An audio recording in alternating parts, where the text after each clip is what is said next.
ಹಾರೋಹಳ್ಳಿ ತಾಲೂಕು ಕಡಸಿಕೊಪ್ಪ ಗ್ರಾಮದ ಸರ್ಕಾರಿ ಶಾಲೆಯಲ್ಲಿ ವ್ಯಾಸಂಗ ಮಾಡಿದ 1999-2000 ಸಾಲಿನ ವಿದ್ಯಾರ್ಥಿಗಳಿಂದ ಗುರುವಂದನಾ ಕಾರ್ಯಕ್ರಮ ಮತ್ತು ಸ್ನೇಹ ಸಮ್ಮಿಲನ ಕಾರ್ಯಕ್ರಮವನ್ನು ದಿನಾಂಕ 16/6/2025 ಆಯೋಜಿಸಲಾಗಿತ್ತು. ಹಳೆಯ ವಿದ್ಯಾರ್ಥಿ ಕುಮಾರಸ್ವಾಮಿಯವರ ನೇತೃತ್ವದಲ್ಲಿ ಕಾರ್ಯಕ್ರಮ ವಿಜೃಂಭಣೆಯಿಂದ ನಡೆಯಿತು. ಅಂದಿನಿಂದ ಇಲ್ಲಿಯವರೆಗೆ ಸೇವೆ ಸಲ್ಲಿಸಿದ ಗುರುಗಳಿಗೆ ಸನ್ಮಾನಿಸಿ ಸತ್ಕರಿಸುವುದರ ಮೂಲಕ ಗುರುವಂದನೆ ಸಲ್ಲಿಸಲಾಯಿತು. ಸನ್ಮಾನ ಸ್ವೀಕರಿಸಿ ಮಾತನಾಡಿದ ಶಿಕ್ಷಕರಾದ ಜಾತಪ್ಪರವರು, ಶಿಷ್ಯವೃಂದ ನಮ್ಮನ್ನು ಸನ್ಮಾನಿಸಿ ಸತ್ಕರಿಸುತ್ತಿರುವುದು ನಮ್ಮ ಸೌಭಾಗ್ಯವಾಗಿದ್ದು, 25 ವರ್ಷಗಳ ಬಳಿಕ ಸಮ್ಮಿಲನ ಕಾರ್ಯಕ್ರಮವನ್ನು ಆಯೋಜಿಸುವುದರ ಮೂಲಕ ಚಂದ್ರು ಸಾರ್ಥಕ ಮನೋಭಾವ ಹೊಂದಿದ್ದಾನೆ. ಶಿಕ್ಷಕರಿಗೆ ವಿದ್ಯಾರ್ಥಿಗಳು ಸಹ ನಮ್ಮ ಮಕ್ಕಳಂತೆ ಎಂದರು. ವಿವಿಧ ಉನ್ನತ ಹುದ್ದೆಗಳನ್ನು ಅಲಂಕರಿಸಿರುವ ಹಲವಾರು ವಿದ್ಯಾರ್ಥಿಗಳು 25 ವರ್ಷಗಳ ಹಳೆಯ ನೆನಪುಗಳನ್ನು ಮೆಲುಕು ಹಾಕುತ್ತಾ ವಿವಿಧ ಸಾಂಸ್ಕೃತಿಕ ಕಾರ್ಯಕ್ರಮಗಳಲ್ಲಿ ಭಾಗವಹಿಸಿ ಸಂತಸಪಟ್ಟರು. ಈ ಸಂದರ್ಭದಲ್ಲಿ ಶಿಕ್ಷಕರುಗಳಾದ ರುದ್ರೇಶ್, ಸುರೇಶ್, ಉಮೇಶ್ ನಾಯಕ್, ದ್ಯಾವಪ್ಪ, ಗಂಗಾಧರ್, ನಾಗರಾಜು, ಪ್ರದೀಪ್ ಶಾನ್ಭೋಗ್, ಸುರೇಶ್ ತೀರ್ಥಂಕರ, ಜಾತಪ್ಪ, ನಿರ್ಮಲಾ, ನಾಗರತ್ನಮ್ಮ, ಶಾಂತಪ್ಪ ವಾಲಿಕಾರ್, ಕಾಶಿನಾಥ್ ಚಂಗೂಳಿ ಉಪಸ್ಥಿತರಿದ್ದರು. ಹಳೆಯ ವಿದ್ಯಾರ್ಥಿಗಳಾದ ಚಂದ್ರು, ರವಿಕುಮಾರ್, ಕಿರಣ್ ಕುಮಾರ್, ಬೈರೋಜಿರಾವ್, ಪ್ರಭಾಕರ್, ಮಹಾಲಿಂಗೇಶ್, ಪುಷ್ಪಾವತಿ, ಶೀಲಾ, ಜಯಸುಧಾ ಸೇರಿದಂತೆ ಇನ್ನಿತರ ವಿದ್ಯಾರ್ಥಿಗಳು ಭಾಗವಹಿಸಿದ್ದರು. ನನ್ನ ಹೆಸರು ಪದ್ಮಾವತಿ. ನಾನು ಸರ್ಕಾರಿ ಪ್ರೌಢಶಾಲೆ ಉಲ್ಲಾಳ್ ಉಪನಗರದಲ್ಲಿ ಕನ್ನಡ ಶಿಕ್ಷಕಿಯಾಗಿ ಕರ್ತವ್ಯ ನಿರ್ವಹಿಸ್ತಾ ಇದ್ದೀನಿ. ಸೊ ಈ ದಿನ ವೇದಿಕೆಯ ಮೇಲೆ ಆಸೀನರಾಗಿರುವ ನನ್ನೆಲ್ಲ ಗುರುವೃಂದಕ್ಕೆ ಹಾಗೂ ವೇದಿಕೆಯ ಮುಂಭಾಗದಲ್ಲಿರುವಂತಹ ಎಲ್ಲರಿಗೂ ಸಹ ನಾನು ಹೃತ್ಪೂರ್ವಕವಾದ ವಂದನೆಗಳನ್ನ ಫಸ್ಟ್ ಸಲ್ಲಿಸ್ತೀನಿ. ಕಾರಣ ಈ ಒಂದು ಸ್ಥಾನಕ್ಕೆ, ಈ ತರ ಹೆಮ್ಮೆಯಿಂದ ಹೇಳಿಕೊಳ್ಳುವಂತ ಸ್ಥಾನಕ್ಕೆ ಕಾರಣೀಭೂತರು ನೀವೆಲ್ಲರೂ ಕೂಡ. ಈ ಊರು 2 ಉತ್ತಮ ಶಿಕ್ಷಕರನ್ನ ನನಗೆ ಕೊಟ್ಟಿದೆ. ಒಬ್ರು ನನ್ನ ಪ್ರೈಮರಿಯಲ್ಲಿ ಕೈ ಹಿಡಿದು ಬರೆಸಿದಂತ ಶಂಕರರಾವ್ ಅಂತ. ಸೊ ಅವ್ರು ಇವತ್ತಿಲ್ಲ ಅನ್ಸುತ್ತೆ. ಸೊ ನಾನು ಅವರಿಗೆ ಯಾವತ್ತೂ ಚಿರಋಣಿಯಾಗಿರ್ತೀನಿ. ಯಾಕಂದ್ರೆ ನನಗೆ 3ನೇ ಕ್ಲಾಸಲ್ಲೇ ತುಂಬಾ ಚೆನ್ನಾಗಿ ಕನ್ನಡ ಓದೋದನ್ನ, ಬರೆಯೋದನ್ನ, ಹಾಗೆ ಲೆಕ್ಕಗಳನ್ನ ಕಲಿಸ್ಕೊಟ್ಟಿದಂತವ್ರು ಅವರು. ಅನಂತರ ಇನ್ನೊಬ್ರು ಕೃಷ್ಣ ಮಾಸ್ಟರ್ ಅಂತ ಪ್ರೈಮರಿಯಲ್ಲಿ HM ಆಗಿ ವರ್ಕ್ ಮಾಡಿದಂಥವ್ರು. ಸೊ ಅವರು ಸಹ ಇಲ್ಲ. ಅವರನ್ನು ಸಹ ನಾನು ಈ ಸಮಯದಲ್ಲಿ ಸ್ಮರಿಸೋದಕ್ಕೆ ಇಷ್ಟಪಡ್ತೀನಿ.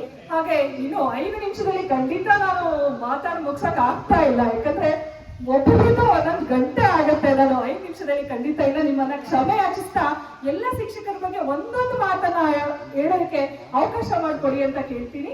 ಹಾಗೆ ಮೊದಲಿಗೆ ಈ ಒಂದು ಕಾರ್ಯಕ್ರಮವನ್ನ ರೂಪಿಸಿದಂತಹ 99-2000 ಅದ್ರಲ್ಲಿ ನಾವು ಇದ್ದೀವಿ. 99 ಅಂದ್ರೆ ನಾವು ತುಂಬ ಹೃದಯದ ಧನ್ಯವಾದಗಳನ್ನ ಅರ್ಪಿಸ್ತೀನಿ. ಯಾಕಂದ್ರೆ ಈ ಒಂದು ಯೋಚನೆ ಯಾರು ಬಳಿಕ ಗೊತ್ತಿಲ್ಲ. ನಿಜವಾಗ್ಲೂ ಅವರಿಗೆ ಒಂದು ಎಲ್ಲರ ಪರವಾಗಿ ಜೋರಾದ ಚಪ್ಪಾಳೆ.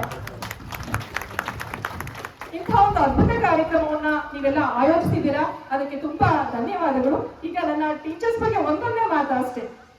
ಸೊ ಎಲ್ಲಿಂದ ಸ್ಟಾರ್ಟ್ ಮಾಡ್ಬೇಕಂತ ಗೊತ್ತಿಲ್ಲ. ಸೊ ನಾನು ಪ್ರಾಥಮಿಕ ಶಾಲೆ ಸೊಂಟೇನಹಳ್ಳಿಯಿಂದ ಮುಗಿಸಿ ನಾನು ಕಡಸಿಕೊಪ್ಪಕ್ಕೆ ಬಂದಾಗ ನಡ್ಕೊಂಡು ಬರ್ತಾ ಇದ್ವಿ. ಆಗ ನನಗೆ 1ರಿಂದ 7ನೇ ತರಗತಿ ತನಕ ಇದ್ದಿದ್ದು 2 ಟೀಚರ್. ಒಬ್ಬರು HM ಆಗಿದಂತಹ ಕೃಷ್ಣ ಮಾಸ್ಟ್ರು, ಇನ್ನೊಬ್ರು TMG ಅಂತ ಇಲ್ಲಿ ಕೂತಿದ್ದಾರೆ. ಸೊ ಅವ್ರ ಹೆಸರು ನಮ್ಗೆ ಗೊತ್ತಿರಲಿಲ್ಲ, TMG ಅಷ್ಟೇ ಗೊತ್ತಿತ್ತು. ಸೊ ಅವ್ರು ನನಗೆ ಏನ್ ಪಾಠ ಮಾಡಿದ್ರು ಅದು ನನಗೆ ಅಷ್ಟು ಜ್ಞಾಪಕ ಇಲ್ಲ. ಯಾಕಂದ್ರೆ 1ರಿಂದ 7ನೇ ತರಗತಿವರೆಗೂ ಹಿಂಗ್ ಮೇಂಟೈನ್ ಮಾಡ್ತಿದ್ರು ನನಗಂತೂ ಗೊತ್ತಿಲ್ಲ. ನಾವಿರೋದು 3ನೇ ಕ್ಲಾಸ್, ಈಗ 8th, 9th, 10th ಅದನ್ನ ಮೇಂಟೈನ್ ಮಾಡೋಕೆ ನಮ್ಗೆ ದೊಡ್ಡ ತಲೆನೋವು ಅನ್ಸುತ್ತೆ. ಆಗ ಏನ್ ಮಾಡ್ತಿದ್ರಪ್ಪ ಅಂತ ಅನ್ಸುತ್ತೆ. ಸೊ ನಮ್ದು ಒಂದೇ ಒಂದು ಘಟನೆ, ಈ ರಾಧಾಕೃಷ್ಣನ್ ನಾವು ಕೇಳಿದಿರಲ್ಲ ಹೆಸರು, ಸರ್ವಪಲ್ಲಿ ರಾಧಾಕೃಷ್ಣನ್ ಶಿಕ್ಷಕರಾಗಿದ್ದಂಥವ್ರು, ರಾಷ್ಟ್ರಪತಿಗಳಾದಂಥವ್ರು. ಅವರ ಬೀಳ್ಕೊಡುಗೆ ಸಮಾರಂಭದಲ್ಲಿ ಎಲ್ಲ ಊರಿನವರು ಮತ್ತು ಸ್ಟೂಡೆಂಟ್ಸ್ಗಳು ಅವರನ್ನ ಬೀಳ್ಕೊಡುಗೆ ಮಾಡಿದ ರೀತಿಯಲ್ಲಿ ಈ ಊರಿನಲ್ಲಿ 5ನೇ ತರಗತಿಯಲ್ಲಿ ಸರ್ ಅನ್ನ ಬೀಳ್ಕೊಡುಗೆ ಮಾಡಿದ್ರು. ಅಂದ್ರೆ ಆ ಮಟ್ಟಕ್ಕಿರ್ಲಿಲ್ಲ, ವೈಭವ ಇರ್ಲಿಲ್ಲ, ಬಟ್ ಪ್ರೀತಿ ಇತ್ತು. ಸರ್ ಎಲ್ಲರನ್ನು ಹೇಗ್ ನಡೆಸ್ಕೊಂತಿದ್ರು ಅಂತ, ಅವ್ರು ಇದೇ ಊರಿನಲ್ಲಿ ಇದ್ದಿದ್ದು, ಹಾಗಾಗಿ ಎಲ್ಲರ ಪರಿಚಯ ಇತ್ತು. ಅವರು ಹೋಗಿದಂತಹ ದಿನ ಇಡೀ ಊರ್ ಕಣ್ಣೀರ್ ಹಾಕಿದೆ. ಸ್ಟೂಡೆಂಟ್ಸ್ ಸುಮಾರು 1 ವಾರ ಹತ್ತಿದ್ದಾರೆ. ಯಾಕೆ ಆ ತರದ ಬಾಂಧವ್ಯ ಬೆಳೀತು? ನಾವು ಶಿಕ್ಷಕರು ಮತ್ತೆ ಮಕ್ಕಳ ನಡುವಿನ ಬಾಂಧವ್ಯ ಹೇಗಿರ್ಬೇಕು ಅಂದ್ರೆ ತಂದೆ ಮಕ್ಕಳ ಆಗಿರ್ಬೇಕು. ಯಾವುದೇ ಒಂದು ಪ್ರಾಬ್ಲಮ್ ಬಂದ್ರು ನಮ್ ಟೀಚರ್ಸ್ ನಮ್ಮನ್ನ ಹಾಗೆ ನೋಡ್ಕೊಂತಿದ್ರು. ನಮ್ಗೆ ಪೆನ್ ತಂದ್ಕೊಡ್ತಿದ್ರು ನಮ್ ಟೀಚರ್ಸೇ. ಹೈಸ್ಕೂಲ್ ನಲ್ಲಿ ಸ್ಕೇಲ್ ಬೇಕಾ, ಸರಿಗೆ ದುಡ್ಡು ತಂದ್ಕೊಡ್ತಾರೆ. ನಮ್ಮ ಪೇರೆಂಟ್ಸ್ ನ ಕೇಳೇ ಇಲ್ಲ. ಎಕ್ಸರ್ಸೈಸ್ ಬೇಕಾ, ಕೇಳಿಲ್ಲ. ಟೀಚರ್ಸ್ ನ ಕೇಳ್ತಿದ್ವಿ. ಗೈಡ್ ಯಾವಾಗ ತಗೋಬೇಕು, ಅವ್ರ ಅವ್ರನ್ನೇ ಕೇಳ್ತಿದ್ವಿ, ಅವರೇ ತಕ್ಕೊಳ್ತಿದ್ರು. ಕಾಸು ನಮ್ದೇ, ಸರ್ ಏನ್ ಕೊಟ್ಟಿಲ್ಲ. ಸೊ ನಾವೇ ದುಡ್ಡು ಕೊಟ್ಟಿದ್ರೆ ಸಹ ಆ ಒಂದು ಪ್ರೀತಿ ಬಾಂಧವ್ಯ ಇರ್ತಿತ್ತು. ತಂದೆಯ ಸ್ಥಾನದಲ್ಲಿ ನಿಂತು ಅವರು ನಮ್ಮನ್ನ ಕಾಪಾಡ್ತಾ ಇದ್ರು. ಅದಷ್ಟೇ ಅಲ್ಲ, ಸೊ ಆ ಒಂದು ದಿನ ನಾನು ಇವತ್ತಿಗೂ ಸಹ ನಾನು ಆ ರಾಧಾಕೃಷ್ಣನ್ ಪಾಠ ಮಾಡುವಾಗ 9th ಇದೆ ಇವಾಗ್ಲೂ ಕೂಡ ಆ ಪಾಠ ಮಾಡುವಾಗ ನಾನು ಸರ್ನ ಹೇಳ್ತೀನಿ, ಈ ತರ ನಮಗೂ ಒಬ್ಬರು ಟೀಚರ್ ಇದ್ರು, ಅವರಿಗೆ ನಾವು ಈ ರೀತಿ ಬೀಳ್ಕೊಡುಗೆ ಮಾಡಿದ್ವಿ. ಎಷ್ಟು ಜನಕ್ಕೆ ಜ್ಞಾಪಕ ಇದೆಯೋ ಗೊತ್ತಿಲ್ಲ, ನಮ್ಗೆ ಅವಾಗ ದುಡ್ಡು ಸಿಗ್ತಿರ್ಲಿಲ್ಲ. 4 ಆಣೆ 50 ಪೈಸಾ, 4 ಆಣೆ ಅಂದ್ರೆ ಈ ಮಕ್ಕಳು ಗೊತ್ತೇ ಇಲ್ಲ. ಆಗ ಎಲ್ರದ್ದು ಕಲೆಕ್ಟ್ ಮಾಡಿ ಒಂದ್ 2 ರೂಪಾಯಿ ಬಿಸ್ಕೆಟ್ ಸಿಗ್ತಾ ಇತ್ತು. ಅದು ಪಾರ್ಲೇಜಿ ಅಷ್ಟೇ, ಇವಾಗಿನ ತರ ದೊಡ್ಡ ಚೆನ್ನಾಗಿರೋ ಬ್ರಾಂಡೆಡ್ ಏನಿರ್ಲಿಲ್ಲ. ಅದು ತಗೊಂಡ್ ಸರಿ ಕೊಟ್ಟಿದ್ವಿ. ಬಹುಶಃ ಸರ್ದು ಒಂದು ತಿಂಗಳು ತಿಂದಿರಿದ್ರು ಅದು ಕರಗಲ್ಲ ಅನ್ಸತ್ತೆ, ಅಷ್ಟೇ ಆ ಪ್ರೀತಿ ಇರ್ತಿತ್ತು ನಮ್ಗೆ. ಸೊ ಈ ಒಂದು ಕ್ಷಣದಲ್ಲಿ ನಾನು ಅದನ್ನ ಯಾಕೆ ಹೇಳ್ತಾ ಇದ್ದೀನಿ ಅಂದ್ರೆ, ಇಲ್ಲೂ ಸಹ ಶಿಕ್ಷಕರಿದ್ದೀರಾ, ಇಲ್ಲೂ ಸಹ ಮಕ್ಕಳಿದ್ದೀರಾ. ಆ ಬಾಂಧವ್ಯವನ್ನ ಬೆಳೆಸ್ಕೊಂಡ್ರೆ ಆ ಮಕ್ಕಳಿಗೆ ಕಲಿಕೆಯಲ್ಲಿ ಆಸಕ್ತಿ ಮೂಡುತ್ತೆ. ಸೊ ನಾನು ಯಾವ್ದೋ ಒಬ್ಬನ ಹೆಸರನ್ನ ಕರೆದು ಮಾತಾಡಿದಾಗ ಅಥವಾ ಅವ್ನು ಮುಂದೆ ಮಾತಾಡಿಸಿದಾಗ ಅವನಿಗೆ ನನ್ನ ಟೀಚರ್ ಅವರು ನನ್ನ ಮಾತಾಡಿಸ್ತಾರೆ ಅನ್ನುವಂತಹ ಭಾವನೆ ಬಂದಾಗ ಆ ಮಗು ಖಂಡಿತ ಓದುತ್ತೆ. ನನಗೆ ಒಂದು ಬಂದಾಗ ಬೇಜಾರಾಗಿದ್ದು ಅಂದ್ರೆ ಮಕ್ಕಳನ್ನ ನೋಡಿ ತುಂಬಾ ಕಡಿಮೆ ಮಕ್ಕಳಿದ್ದಾರೆ. ಸೊ ನಾನು ಹೈಸ್ಕೂಲ್ ಟೀಚರ್ ಆಗಿರೋದ್ರಿಂದ ನನಗೆ ಅದು ನೋಡಿ ಒಂಥರ ಎಲ್ಲೋ ಮನ್ಸಿಗೆ ಬೇಜಾರಾಯ್ತು. ನಾನು ಓದಿರುವಂತಹ ಸ್ಕೂಲು ಇನ್ನೇ ಮುಚ್ಚೋಗ್ಬೋದೇನೋ ಅನ್ನುವಂತಹ ಒಂದು ಬೇಜಾರಿನಿಂದ ಈ ಒಂದು ಮಾತನ್ನ ಹೇಳ್ತಾ ಇದ್ದೀನಿ. ಸೊ ಇಲ್ಲಿನ ಟೀಚರ್ಸ್ಗೆ ನನ್ನ ಒಂದು ಕಳಕಳಿ, ದಯವಿಟ್ಟು ಇಲ್ಲಿನ ಸ್ಟ್ರೆಂತ್ ಅನ್ನ ಜಾಸ್ತಿ ಮಾಡಿ ನಮ್ಮ ಶಾಲೆಯನ್ನ ಉಳಿಸ್ಕೊಳ್ಳಿ. ಇನ್ನು ಎರಡನೇದಾಗಿ ಉಮೇಶ್ ಸರ್ ಅವರು ನಮ್ಗೆ 7ನೇ ತರಗತಿಯಲ್ಲಿ ಬಂದ್ರು, ಇಂಗ್ಲಿಷ್ ಅನ್ನ ಪಾಠ ಮಾಡ್ತಾ ಇದ್ರು, ತುಂಬಾ ಚೆನ್ನಾಗಿ ಗ್ರಾಮರ್ ಕೂಡ ಹೇಳ್ಕೊಡ್ತಾ ಇದ್ರು. ಸೊ ಬೇಗ ಮುಗಿಸೋದ್ ಕಾರಣದಿಂದ ಒಂದೆರಡು ಮಾತುಗಳನ್ನ ಮಾತ್ರ ಹೇಳ್ತಾ ಇದ್ದೀನಿ. ನೆಕ್ಸ್ಟ್ ನಾಗರಾಜು ಸರ್ ನಮ್ಗೊಂಥರ ಮರಳುಗಾಡಿನಲ್ಲಿ ಓಎಸ್ಎಸ್ ತರ ಅವರು. ಯಾಕಂದ್ರೆ ಇವಾಗಲೇ ಹೇಳಿದಾಗೆ 1ರಿಂದ 7ನೇ ತರಗತಿ ತನಕ ಒಬ್ಬರೇ ಟೀಚರ್ ಇದ್ದು, ಅಂತಹ ಸಮಯದಲ್ಲಿ ಬಂದಿದ್ದು ನಾಗರಾಜ್ ಸರ್. ಸೊ ಅವ್ರು ಭಾಷಣ ಮಾಡುವಂತ ಶೈಲಿ, ಫಸ್ಟ್ ಭಾಷಣ ಮಾಡಿದಾಗ ಹೇಳ್ತಿದ್ರು, ನಾವು ಒಂದು ಮರದಲ್ಲಿ ಒಣಗಿರೋ ಎಲೆ ಉದುರ್ಬೇಕಾದ್ರೆ ಚಿಗುರುವಂತ ಎಲೆ ನಗ್ತಾ ಇತ್ತಂತೆ. ಅಂದ್ರೆ ಅದು ಗೊತ್ತಿಲ್ಲ ನಾನು ನೆಕ್ಸ್ಟ್ ಉದುರ್ತೀನಿ ಅಂತ ಆ ಮಾತನ್ನ ಅವ್ರು ಹೇಳಿದ್ರು. ಬಹುಶಃ ಅವ್ರು ಬರ್ತಿದ್ದಾರೆ, ನಾನು ಅದನ್ನ ಅವರು ನನ್ನ ಮಕ್ಳಿಗೆ ಹೇಳ್ತಾ ಇರ್ತೀನಿ. ಸೊ ನಾವು ಪ್ರತಿಯೊಂದು ಸಹ ನಾವು ಇಲ್ಲಿ ನಿಂತ್ಕೊಂಡು ನೋಡಿದಾಗ ಬೇರೆನೇ ಇರುತ್ತೆ, ಆ ಕಡೆ ನಿಂತ್ಕೊಂಡು ನೋಡಿದಾಗ ಬೇರೆ ಇರುತ್ತೆ. ಸೊ 2 ದೃಷ್ಟಿಕೋನದಲ್ಲಿ ನಾವು ಒಂದನ್ನು ನೋಡಿದಾಗ ನಾವು ಸರಿಯಾಗಿ ಜಡ್ಜ್ ಮಾಡ್ಬೋದು ಅನ್ನೋಂಥದ್ದು. ಅವರ ಭಾಷಣ ಶೈಲಿ ತುಂಬಾ ಚೆನ್ನಾಗಿತ್ತು. ಅದನ್ನೇ ನಾನು ಕೆಲವೊಂದು ಕಡೆ ನಾನು ಬೆಳೆಸ್ಕೊಂತೀನಿ. ಹಾಗೆ ಅವ್ರು ಪಾಠದ ಮಾಡುವಾಗ 2 ಮಾತಿಲ್ಲ. ಸೈನ್ಸ್ ಅನ್ನ ನಾವು ಆ ತರನು ಇದೆಯಾ ಎಕ್ಸ್ಪೆರಿಮೆಂಟ್ ಅನ್ನ ಫಸ್ಟ್ ಸ್ಟಾರ್ಟ್ ಮಾಡಿದ್ದೆ. ಅವ್ರು ಅಲ್ಲಿ ತನಕ ನಮಗೆ ಯಾವ ಎಕ್ಸ್ಪೆರಿಮೆಂಟ್ ಇದೆ ಅಂತ ಅನ್ನೋದು ಗೊತ್ತಿಲ್ಲ. ನೀಲಿ ಲಿಟ್ಮಸ್ ಅನ್ನ ಕೆಂಪು ಲಿಟ್ಮಸ್ ಮಾಡಿ ತೋರಿಸಿದ್ದೆ ಅವರು. ಸೊ ಅಲ್ಲಿ ತನಕ ನಮ್ಗೆ ಆ ಒಂದು ಕಾನ್ಸೆಪ್ಟ್ ಕೂಡ ಗೊತ್ತಿಲ್ಲ. ಸೊ ಜಾಸ್ತಿ ಹೇಳ್ಬೇಕು, ಬಟ್ ಸಮಯದ ಅಭಾವ. ನೆಕ್ಸ್ಟ್ ದ್ಯಾವಪ್ಪ ಸರ್ ಅವ್ರು ಬಂದ್ರೆ ಸ್ವಲ್ಪ ದಿನ ಮಾತ್ರ ಇದ್ರು, ಅಷ್ಟು ನೆನಪುಗಳು ನನಗೆ ಇಲ್ಲ. ಬಟ್ ಅವರು ಸಹ ಇದ್ದಂತಹ ಸಮಯದಲ್ಲಿ ಅವರ ಕೆಲಸವನ್ನ ಅವರು ಮಾಡಿದ್ದಾರೆ. ಸೊ ಅವರಿಗೂ ನನ್ನ ಒಂದು ನೆನಪಿನ ಒಂದು ಇದು. ಸರ್ದು ನನಗೆ ಅಷ್ಟು ಪರಿಚಯ ಇಲ್ಲ ಅವ್ರ ಹೆಸರು ಕೂಡ. ಇನ್ನು ಇವ್ರು ಗೊತ್ತಿದೆ, ತುಂಬಾ ಸ್ಟ್ರಿಕ್ಟ್ ಇಂಗ್ಲಿಷ್ ಮಾಸ್ಟರ್. ಯಾರು ಹೇಳಿ? GPS. ಅವ್ರು ಬರ್ತಿದ್ದಾರೆ ಅಂದ ತಕ್ಷಣ ಕ್ಲಾಸ್ ಫುಲ್ ಸೈಲೆಂಟ್, ಯಾರು ಬಂದು ಮಾತಾಡ್ತಿರ್ಲಿಲ್ಲ. ಯಾಕೆಂದ್ರೆ ಅಷ್ಟು ಭಯ ಇತ್ತು ನನ್ಗೆ. ಇವಾಗ್ಲೂ ಸ್ವಲ್ಪ ಅವ್ರ ಹತ್ರ ಮಾತಾಡೋದಕ್ಕೆ ಭಯನೇ. ಬಟ್ ಅವ್ರಿಗೆ ನಾನು ಪೆಟ್ಟ ಆಗ ಅಂದ್ರೆ ಏನಾದ್ರು ಹೇಳ್ಬೇಕಂದ್ರೆ ನನಗೆ ಹೇಳ್ತಾ ಇದ್ರು. ಆದ್ರೆ ನನಗೆ ಏನೋ ಒಂಥರ ಭಯವನ್ನ ಕಂಡ್ರೆ. ಬಟ್ ಇಂಗ್ಲಿಷ್ ಅನ್ನು ಅವರು ತುಂಬಾ ಚೆನ್ನಾಗಿ ಹೇಳ್ತಾ ಇದ್ರು. ಅವ್ರು ಫಸ್ಟ್ ಒಂದು ಸಾರಿ ಹೇಳಿದ್ರು ಸಂತನು ಕತೆ 8th ಅಲ್ಲಿ ಆ ಒಂದು ಪಾಠ. ಸೊ ಇನ್ನೂ ಸಹ ನೆನಪಿದೆ ಕೆಲವೊಂದು, ಹಾಗೆ ತುಂಬಾ ನೆನಪುಗಳಿದೆ. ಅವರು ನಾರ್ಮಲ್ ಮಾತಾಡ್ತೀವಿ. ಇನ್ನೊಬ್ರು HM ನಾವು ಓದ್ಮೇಲೆ ಬಂದಿದ್ದು, ಅಷ್ಟು ಪರಿಚಯ ನನಗಿಲ್ಲ. ನೆಕ್ಸ್ಟ್ ನಾಗರತ್ನಮ್ಮ ಮೇಡಮ್ ಅಷ್ಟೇ, ಅವರು ಕೂಡ 10th ಅಲ್ಲಿ ಬಂದು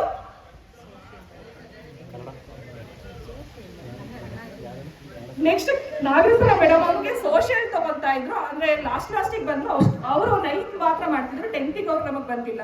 ಸೊ ಅವರು ಸಹ ನಮ್ಗೆ ಒಂಥರ ಕ್ಲೋಸ್ ಆಗಿದ್ರು. ಯಾಕಂದ್ರೆ ಯಾರು ಇಲ್ಲಿ ಲೇಡೀಸ್ ಟೀಚರ್ಸೇ ಇರ್ಲಿಲ್ಲ ಅಂತ ಸಮಯದಲ್ಲಿ ಇವ್ರು ಬಂದಿದ್ದು ನಮ್ಗೆ ನಾಗರತ್ನಮ್ಮ ಮೇಡಮ್.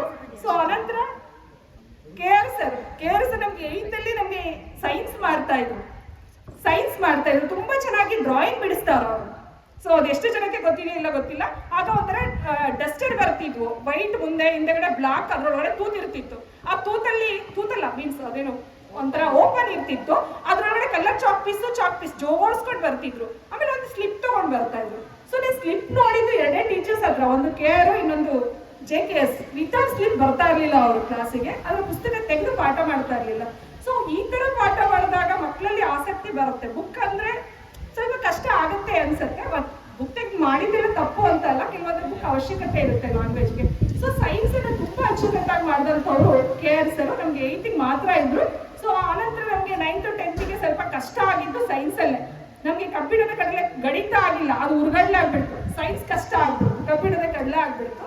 ಸೊ ನಂತರ KST ಸರ್ ಇವ್ರು ನಮಗೆ ಲಾಸ್ಟ್ 10th ಲಾಸ್ಟಿಗೆ ಬಂದರು, ಫಸ್ಟ್ ಬಂದಿರಲಿಲ್ಲ. ಸೊ ಹಂಗಾಗಿ ಸ್ವಲ್ಪ ಸೈನ್ಸಲ್ಲಿ ನಮಗೆ ಅವಾಗ ಪ್ರಾಬ್ಲಮ್ ಆಗ್ತಾ ಇತ್ತು. ಸೊ ಅವ್ರು ಬಂದಂಥ ಕೆಲವು ದಿನಗಳಲ್ಲಿ ನಮಗೆ ಬಯಾಲಜಿ ಟೀಚ್ ಮಾಡ್ತಾ ಇದ್ರು. ಸೊ ಅವ್ರು ಬಂದು ಹೇಳಿದ್ರು ಒಂದ್ಸರಿ, ನಾವು ನಗ್ತಿದ್ವು ನಿಜನಾ ಸುಳ್ಳ ಅಂತ. ಅವರು ಹಾಸ್ಟೆಲ್ ಇರುವಾಗ ಬಕೆಟಲ್ಲಿ ನಾವು ನೀರು ಕಾಯಿಸಿದ್ವಿ ಅಂತ ಒಂದ್ಸಾರಿ ಹೇಳಿದ್ರು. ನಾನು ನನ್ನ ಫ್ರೆಂಡ್ ಒಬ್ಳು ತರಲೆ ಫ್ರೆಂಡ್ ಇಲ್ಲಿದ್ದಾಳೆ.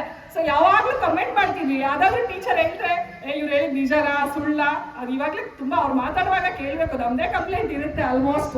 ಸೊ ಇವ್ರು ಹೇಳಿದ್ ನಿಜನಾ ಸುಳ್ಳ, ಬಕೆಟ್ ಅಲ್ಲಿ ಗೊತ್ತಾಗಲ್ವಾ, ಅದು ಎಲ್ಲ ಕರಗೋಗುತ್ತೆ ಅಂತ ಗೊತ್ತಾಗಲ್ವಾ, ಹಿಂಗಿತ್ತು ಅಂತೆಲ್ಲ ಟೀಕೆ ಮಾಡ್ತಾ ಇದ್ವಿ. ಅಂದ್ರೆ ಅವ್ರ ಅನುಭವಗಳನ್ನ ನಮ್ಗೆ ಹೇಳ್ಕೊಂತ ಇದ್ರು, ಹೇಳ್ಬೇಕಂತಲ್ಲ ಎಲ್ಲ ಅನುಭವಗಳನ್ನ ಹೇಳ್ಕೊಂತ ಇದ್ರು. Next Shantappa sir. So SW sir ನನಗೆ ನಾನು ವೃತ್ತಿ ಜೀವನಕ್ಕೆ ಬಂದಾದ್ಮೇಲೆ ಒಂದ್ 2 ಸಾರಿ ಸಿಕ್ಕಿದ್ದಾರೆ. ಆಗ ನನಗೆ ತುಂಬಾ ಖುಷಿ ಆಯ್ತು. ಅವರು ನನ್ನ ನೋಡಿ ಮಾತಾಡ್ಸಿದ್ರು, ನೀನು ಪದ್ಮಾವತಿ ಅಲ್ವಾ, ಇಲ್ಲಿ ಟೀಚ್ ಮಾಡ್ತಿದ್ಯಾ ಅಂತ. ಸೊ ಅವರು ಸಹ ನಮಗೆ ಮ್ಯಾಥ್ಸ್ 9th ವರೆಗೂ ತಗೊಂಡ್ರು, 10th ತಗೊಂಡಿಲ್ಲ. ನೆಕ್ಸ್ಟ್ ಕಾಶಿನಾಥ್ ಸರ್ ನನಗೆ ನೆನಪಿದೆ, ಸ್ಪೋರ್ಟ್ಸ್ ಅಂದ್ರೆ ಅವರು ನೆನಪಾಗ್ತಾರೆ. ನಾನು 5th ಅಲ್ಲಿ ಬಂದಾಗ ಒಂದೇ ಸಾರಿ ಸರ್ ಪ್ರೈಸ್ ತಗೊಂಡಿದ್ದು, ಅನಂತರ ನಾನು ಸ್ಪೋರ್ಟ್ಸ್ಗೆ ನಾನು ಹೋಗೇ ಇಲ್ಲ. ಅಂದ್ರೆ ಸ್ಪೋರ್ಟ್ಸ್ ಅಲ್ಲಿ ಸಿಕ್ಕಿಲ್ಲ, ಬಟ್ ತುಂಬಾ ಪ್ರೈಸಸ್ ಅನ್ನ ಬರ್ತಾ ಇದ್ವು. ಆಗ ಪ್ರೈಸಸ್ ಅಂದ್ರೆ ನಿಮ್ಗೆಲ್ಲರಿಗೂ ನೆನಪಿದೆ. ಫಸ್ಟ್ ಪ್ರೈಸ್ ದೊಡ್ಡ ಗ್ಲಾಸ್, ಸೆಕೆಂಡ್ ಪ್ರೈಸ್ ಅದಕ್ಕಿಂತ ಸ್ಮಾಲ್ ಗ್ಲಾಸ್, ಥರ್ಡ್ ಪ್ರೈಸ್ ಅದಕ್ಕಿಂತ ಸ್ಮಾಲ್ ಗ್ಲಾಸ್. ಅದು ನೋಡಿದಾಗ ಒಂಥರ ಖುಷಿ ಆಗುತ್ತೆ. ಈಗೆಲ್ಲ ಮೊಮೆಂಟಮ್ ಎಲ್ಲ ಇರ್ಲಿಲ್ಲ, ಆಗ ಸಣ್ಣ ಸಣ್ಣ ಗ್ಲಾಸ್ಗಳನ್ನ ಕೊಡ್ತಾ ಇದ್ರು. ಎಷ್ಟು ನೆನಪುಗಳಲ್ವಾ. ಸೊ ತುಂಬಾ ಪ್ರೈಸಸ್ ಬರ್ತಾ ಇದ್ವು, ಎತ್ತರ ಜಿಗಿತ, ಉದ್ದ ಜಿಗಿತ. ಸೊ ತುಂಬಾ ಪ್ರೈಸಸ್ ಅನ್ನ ಸರ್ ನಮ್ಮ ಶಾಲೆಗೆ ಅವಾಗ ತಂದ್ಕೊಡ್ತಾ ಇದ್ರು. ಅಷ್ಟು ಚೆನ್ನಾಗಿ ಅವ್ರ ಸ್ಪೋರ್ಟ್ಸ್ ಅನ್ನ ನಡೆಸ್ಕೊಳ್ತಾ ಇದ್ರು. ನೆಕ್ಸ್ಟ್ ಸರ್ ಈ ಶಾಲೆ HM. ಸೊ ಅವರಿಗೆ ಗೊತ್ತಿಲ್ಲ ನಾನು ಅವ್ರ ಬಗ್ಗೆ. ಸೊ ನಾನು ಇವ್ರಿಬ್ಬರನ್ನ ಉಳಿಸ್ಕೊಂಡಿದ್ದೀನಿ. ಯಾಕೆ ಗೊತ್ತಾ, ತುಂಬಾ ಕಾಟ ಕೊಟ್ಟಿದ್ದು ಇವ್ರಿಬ್ರಿಗೆ. ಸೊ ನಾವು 10th ಅಲ್ಲಿ ಇದ್ದಾಗ ನನಗೆ ಅವ್ರು ಎಕ್ಸ್ಪೆಕ್ಟ್ ಮಾಡಿದ್ರಂತೆ ಇವತ್ತು ನಾವು ಬರಲ್ಲ ಅಂತ. ಸೊ ನಾವ್ ಅನ್ಕೊಂಡಿದ್ವಿ ಅವ್ರು ನಮ್ಮನ್ನ ಎಕ್ಸ್ಪೆಕ್ಟ್ ಮಾಡೇ ಮಾಡ್ತಾರೆ, ಇವತ್ತು ಹೋಗ್ಲೇಬೇಕು. ಸೊ ಅನಿತಾಗೆ ಕಾಂಟ್ಯಾಕ್ಟೇ ಇಲ್ಲ. ನಾನು ಅವ್ರ ಗ್ಯಾರಂಟಿ ಬರ್ತಾರಂತೆ, ನಾವು ಹೋಗೋಣ, ಏನಾದ್ರೂ ಆಗ್ಲಿ ನಾವು ಹೋಗೋಣ, ರಜಾ ಹಾಕಿ ನಮ್ಮ ಮಕ್ಕಳನ್ನು ಮನೇಲಿ ಬಿಟ್ಟು. ಸೊ ಈ ಎಲ್ಲ ಟೀಚರ್ಸ್ ನ ನೋಡ್ಬೇಕು ಅಂತಾನೆ ಬಂದಿದೀವಿ. ಸೊ ಯಾಕೆ PCS ನ ಬಗ್ಗೆ ಬಿಟ್ಟಾಗ ಅಲ್ಲಿಂದ PCS ಬಿಟ್ಟಿದ್ಯಾ ನೋಡು ನೋಡು ನೋಡು ಅಂತ ಹೇಳ್ತಾ ಇದ್ರು. ಸೊ ಯಾಕೆ ಬಿಟ್ಟಿದ್ರು ಅವ್ರ ಬಗ್ಗೆ ನಮ್ಗೊಂದು ಕಂಪ್ಲೇಂಟ್ ಇದೆ. ಅವರು ನನಗೆ 8th ಅಲ್ಲಿ ನಮಗೆ ಪಾಠ ಮಾಡಿಲ್ಲ, ನನಗೆ ಎಲ್ಲ ಸಬ್ಜೆಕ್ಟ್ ಟೀಚರ್ಸ್ ಸಿಕ್ಕಿಲ್ಲ, ನಮ್ಮ ದುರದೃಷ್ಟ. ಇಂಗ್ಲಿಷಿಗೆ ಸರ್ ಇದ್ರು, ಸೋಷಿಯಲ್ GPS ಸರ್ ಅವರೇ ಮಾಡ್ತಾ ಇದ್ರು 10th ಗೆ. ನಮ್ಗೆ ನಾನು 10th ಇದ್ದಾಗ PCS ನಮಗ್ ಮಾಡಿದ್ದು ಸೈನ್ಸ್, ಫಿಸಿಕ್ಸ್, ಹಿಂದಿ, ಗಣಿತ. ಈಗ ಗಣಿತ ಮಾಡೋದೇ ಎಷ್ಟು ಕಷ್ಟ ಇಡೀ ಒಂದು ವರ್ಷ 10th ಗೆ. ಅಂಥದ್ರಲ್ಲಿ 3 ಸಬ್ಜೆಕ್ಟ್ ಅವ್ರು ಮಾಡ್ತಾ ಇದ್ರು. ಇನ್ನು JKS ಸೋಷಿಯಲ್ ಮಾಡ್ತಾ ಇದ್ರು, ಆಮೇಲೆ ಇಂಗ್ಲಿಷ್ ಮಾಡ್ತಾ ಇದ್ರು. ಅದ್ರ ಜೊತೆಗೆ ಬಯಾಲಜಿ ಅಂದ್ರೆ ಸೈನ್ಸಿನ ಒಂದು ಪಾರ್ಟ್ ಮಾಡ್ತಾ ಇದ್ರು. ಸೊ ಈ ಸಮಯದಲ್ಲಿ ಇನ್ನೊಬ್ರನ್ನ ನೆನೆಸ್ಕೋಬೇಕು. ನಾನೀಗ ಕನ್ನಡ ಶಿಕ್ಷಕಿ ಆಗಿದ್ದು ಅವರ ಒಂದು ಅನುಗ್ರಹದಿಂದ ಅಂತ ಹೇಳಿದ್ರೆ ತಪ್ಪಾಗ್ಲಾರ್ದು NGR ಅಂತ ನಾಗರಾಜು ಸರ್ ತುಂಬಾ ಅಚ್ಚುಕಟ್ಟಾಗಿ ಕನ್ನಡವನ್ನ ಮಾಡ್ತಾ ಇದ್ರು. ಸೊ ಅವರು ಈ ಒಂದು ದಿನ ಇಲ್ಲದೆ ಇರೋದು, ಹಾಗೆ ಅವ್ರು ನಮ್ಮನ್ನೆಲ್ಲ ಅಗಲಿರೋದು ತುಂಬಾ ಒಂದು ವಿಷಾದಕರವಾದಂತಹ ಸಂಗತಿ. ಸೊ ಅವರು ಈ ದಿನ ನಮ್ಮನ್ನ ಎಲ್ಲೋ ನಿಂತ್ಕೊಂಡು ನೋಡ್ತಿರ್ತಾರೆ ಸರ್. ನಿಮಗೂ ಸಹ ನಮ್ಮೆಲ್ಲರ ಪರವಾಗಿ ಕೃತಜ್ಞತೆಗಳು ಸರ್ ಅಂತ ಈ ಸಮಯದಲ್ಲಿ ಹೇಳೋದಕ್ಕೆ ಇಷ್ಟಪಡ್ತೀನಿ. ಸೊ ಅವರು ಕೂಡ ನಮ್ಗೆ ಒಂದು ಸೈನ್ಸ್ ಅನ್ನ ಟೀಚ್ ಮಾಡ್ತಾ ಇದ್ರು ಕನ್ನಡದ ಜೊತೆಗೆ. ಸೊ ಈ 3 ಸಬ್ಜೆಕ್ಟ್ ಅನ್ನ PCS ಒಬ್ಬರೇ ಮಾಡ್ತಾ ಇದ್ರು. ಸೊ ಬೆಳಿಗ್ಗೆ ಬಂದಾಗ ಫಸ್ಟ್ ಪೀರಿಯಡ್ ಮ್ಯಾಥ್ಸ್ ಇದ್ರೆ, ನೆಕ್ಸ್ಟ್ ಹಿಂದಿ, ಅನಂತರ ಫಿಸಿಕ್ಸ್. ಸೊ ಜಾಸ್ತಿ ಒತ್ತು ಕೊಡ್ತಾ ಇದ್ದಿದ್ದೆ ಫಿಸಿಕ್ಸ್ಗೆ. ಸೊ 8th ಬಂದಾಗ ನನಗೆ ಹೇಳಿದ್ದೀನಲ್ಲ, ಒಂದು 3 ಕ್ಲಾಸ್ ತಗೊಂಡಿರ್ಬೋದು ಅಲ್ಲ ಸರ್. 8th ಅಲ್ಲಿ 3 ಕ್ಲಾಸ್ ಅನ್ಸುತ್ತೆ, 3ರಿಂದ ಮ್ಯಾಕ್ಸಿಮಮ್ ಒಂದು 5 ಕ್ಲಾಸ್ ತಗೊಂಡಿರ್ಬೋದು ಅಷ್ಟೇ ಮ್ಯಾಥ್ಸ್ ಅಲ್ಲಿ. ಬಟ್ ಅವ್ರಿಗೆ ಒಂದು ಇತ್ತು, ನಾನು ಅವ್ರಿಗೆ ಮ್ಯಾಥ್ಸ್ ಮಾಡಿಲ್ಲ. ಸೊ ನಮ್ಗೆ ಸ್ಟಾರ್ಟಿಂಗ್ ಇಂದನೂ ಸಹ ಮ್ಯಾಥ್ಸ್ ಪ್ರಾಬ್ಲಮ್ ಇತ್ತು. ಆದರೆ ಹೇಳ್ತಿದ್ದೀನಿ, 10th ಅಲ್ಲಿ ಅಷ್ಟು ವರ್ಷದ ಏನ್ ತೊಂದರೆ ಇತ್ತು ಅದು ನಮ್ ಸರ್. ಸೊ ಅದಕ್ಕೋಸ್ಕರ ನಾನು ಚಪ್ಪಾಳೆ ತರ್ತಾ ಇದ್ದೀನಿ. ಸೊ ಈ ದಿನ ನಾನು ಹೇಳ್ತೀನಿ ಅವರಿಗೆ, ನನ್ನ ಸ್ಟೂಡೆಂಟ್ಸ್ ಹೇಳ್ತೀನಿ, ನನಗೆ 10th ಅಲ್ಲಿ ಹೇಳ್ಕೊಟ್ಟಿದಂತ ಪೈಥಾಗೋರಸ್ ಪ್ರಮೇಯ ಬರುತ್ತೆ ಕಣೋ. ನಾನು ಅದೊಂದೇ ವರ್ಷ ಇವಾಗಲೇ ಹೇಳಿದ್ರಲ್ಲ 25 ವರ್ಷಗಳಾಯ್ತು ಅಂತ. 25 ವರ್ಷದ ಹಿಂದೆ ಕಲಿತ ಪೈಥಾಗೋರಸ್ ಪ್ರಮೇಯ ನನ್ನ ತಲೆಯಲ್ಲಿದೆ. ಅದಕ್ಕೆ ಕಾರಣೀಭೂತರು ಅವರು. ಸೊ ಎಲ್ಲ ಇದಷ್ಟೆಲ್ಲ ಹಿಂದಿ ನಮ್ಗೆ ಆಗಿ ಗೊತ್ತಿಲ್ಲ, ಬಾರಕಡಿ ಗೊತ್ತಿಲ್ಲ, ಆದ್ರೆ ಡೈರೆಕ್ಟ್ ಎಕ್ಸಾಮ್ ಬರೆದು ಪಾಸ್ ಆಗಿದ್ದೀವಿ ನಾವು, ನಮ್ ಬ್ಯಾಚ್ ಅವರು. ಸೊ ಹಿಂದಿಯಲ್ಲಿ ನಮ್ಗೆ ಗೊತ್ತೇ ಇಲ್ಲ, ನಮ್ಗೆ ಹಿಂದಿ ಟೀಚರೇ ಇಲ್ಲ. ಆದ್ರೆ ಅವರಲ್ಲಿ ಇರುವಂತ ಇದಿತ್ತು, ಈ ಬ್ಯಾಚ್ ಚೆನ್ನಾಗಿದೆ, ಈ ಬ್ಯಾಚ್ ನಾವು ಚೆನ್ನಾಗಿ ತಗೊಂಡು ಹೋಗ್ಬೋದು ಅವ್ರು ಹೇಳೋರು. ಅವ್ರು ಹೊಡಿವಾಗ ನಾನು ಏನಾದ್ರು ಹೋಮ್ವರ್ಕ್ ಮಾಡ್ಕೊ ಬಂದಿಲ್ಲ ಅಂತ ಹೇಳ್ತಿದ್ರು, ಮರಿಮಲ್ಲಪ್ಪ ಶಾಲೆಯಲ್ಲಿ 100% ನಮ್ಮಲ್ಲಿ ಯಾಕೆ ಬರಲ್ಲ ಅಂತ ಹೇಳ್ಬಿಟ್ಟು ಪಟ್ ಅಂತ ಹೊಡಿತಾ ಇದ್ರು. ಸೊ ಎರಡು ನಿಮಿಷ. ಸೊ ಅವ್ರ ಶಾಲೆಯಲ್ಲಿ 100%, ನಮ್ಮ ಶಾಲೆಯಲ್ಲಿ ಯಾಕೆ ರಿಸಲ್ಟ್ ಇಲ್ಲ? ಬಟ್ ಅವ್ರ ಪೋಲ್ ಎಲ್ಲರಿಗೂ ಗೊತ್ತಿದೆ, ಈಗಾಗಲೇ ಹೇಳಿದ್ದಾರೆ, ಸಣ್ಣ ಪೋಲು ಏನು ಸಣ್ಣ ಬಿಡ್ತಿತ್ತು, ಅವ್ರಿಗೆ ಚುರಿ ಅಂತ ಇತ್ತು. ಸೊ ಹಾಗೆ ಆ ರೀತಿ ಪಾಠವನ್ನ ಮಾಡಿದಂಥವ್ರು, ನಂದೊಂದು ಕಂಪ್ಲೇಂಟ್ ಇದೆ ಅವರು. ಸೊ ನನ್ನಲ್ಲಿ ಮ್ಯಾಥ್ಸ್ ಅಲ್ಲಿ ಹೈಯೆಸ್ಟ್ ತಗೊಂಡವರಿಗೆ 100 ರೂಪಾಯಿ ಕೊಡ್ತೀನಿ ಅಂತ ಹೇಳಿದ್ರು. ಹೈಯೆಸ್ಟ್ ಅಲ್ಲ, 80 ತಗೊಂಡವರಿಗೆ ಹೈಯೆಸ್ಟ್. ಸೊ ಅವ್ರಿಗೆ ಗೊತ್ತು ಮಾರ್ಕ್ಸ್ ಜಾಸ್ತಿ ಕೊಡಲ್ಲ ಅಂತ. ಅದ್ರಲ್ಲಿ ಪರವಾಗಿಲ್ಲ, ಮಿಡ್ ಟರ್ಮ್ ಅಲ್ಲಿ ಇದ್ರಲ್ಲಿ ತಗೊಂಡಿದ್ದೆ, ಪ್ರಿಪರೇಟರಿ ಆನ್ಯುವಲ್ ಅಲ್ಲಿ 1 ಮಾರ್ಕ್ಸ್ ಕಡಿಮೆ ಆಯ್ತು ಅಷ್ಟೇ. ನಂದು 79 ಬಂತು.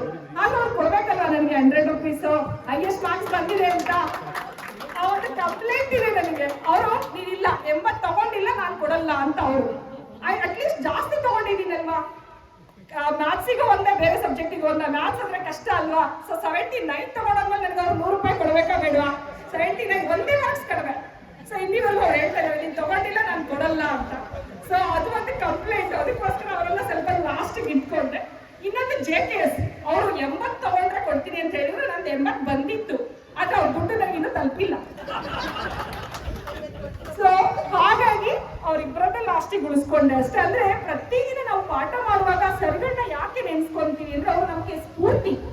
ಆ ಸ್ಫೂರ್ತಿಗೆ ಸೆಲೆ ಆಗಿರೋದ್ರಿಂದ ನಾವು ಅವರನ್ನ ಪ್ರತಿದಿನ ನಮ್ಮ ಮಕ್ಕಳು ಮುಂದೆ ಹೇಳ್ಕೊಳ್ಳುವಾಗ ಹೆಮ್ಮೆಯಿಂದ ಹೇಳ್ಕೊಡ್ತೀವಿ. ನನ್ನ ಟೀಚರ್ ನನಗೆ ಇದನ್ನ ಕಲ್ಸ್ಕೊಟ್ಟಿದ್ದಾರೆ, ನೀವು ಇದನ್ನ ಕಲ್ತ್ಕೊಳ್ಳಿ, ಮುಂದೆ ಈ ಒಂದು ಸಮಾಜಕ್ಕೆ ಉತ್ತಮ ವ್ಯಕ್ತಿಗಳಾಗಿ ಬದುಕಿ ಅಂತ. ಸೊ ಸಮಯ ತುಂಬಾ ತಗೊಂಡೆ ಅನ್ಸುತ್ತೆ, ದಯವಿಟ್ಟು ಅದಕ್ಕಾಗಿ ಕ್ಷಮೆ ಯಾಚಿಸುತ್ತಾ ಕೊನೆಯಲ್ಲಿ ಒಂದು ಮಂಕುತಿಮ್ಮನ ಕಗ್ಗದ ಒಂದು ನುಡಿಯನ್ನ ನಾನು ನಿಮ್ಮಲ್ಲಿ ಸ್ಮರಿಸ್ತಾ ನನ್ನ ಮಾತನ್ನ ಮುಗಿಸ್ತೀನಿ. ಸ್ಮಿತವಿರಲಿ ವದನದಲ್ಲಿ ನಗುವ ತಾಳವಿರಲಿ, ಹಿತವಿರಲಿ ವಚನದಲ್ಲಿ ಋತವ ಬಿಡದಿರಲಿ, ಅತಿ ಬೇಡವೆಲ್ಲಿಯೂ ಮಂಕುತಿಮ್ಮ ಅಂತ ಹೇಳ್ತಾ ಎಲ್ಲರಿಗೂ ಸಹ ನಾನು ಈ ಒಂದು ವೇದಿಕೆಯ ಮೇಲಿರುವಂತ ಎಲ್ಲ ಚೇತನಗಳಿಗೆ ನನ್ನ ಒಂದು ಅವರ ಪಾದರವಿಂದಕ್ಕೆ ನನ್ನ ಒಂದು ನಮಸ್ಕಾರಗಳನ್ನ ಸಲ್ಲಿಸ್ತಾ, ಈ ಒಂದು ಅನಿಸಿಕೆ ಹಂಚ್ಕೊಳ್ಳೋದಕ್ಕೆ ಕಾಲಾವಕಾಶ ಮಾಡಿಕೊಟ್ಟಂತಹ ಎಲ್ಲ ಈ ಒಂದು 99 ಬ್ಯಾಚ್ಗೂ ಸಹ ಕ್ಷಮೆ ಯಾಚಿಸ್ತಾ ನನ್ನ ಮಾತನ್ನ ಮುಗಿಸ್ತೇನೆ.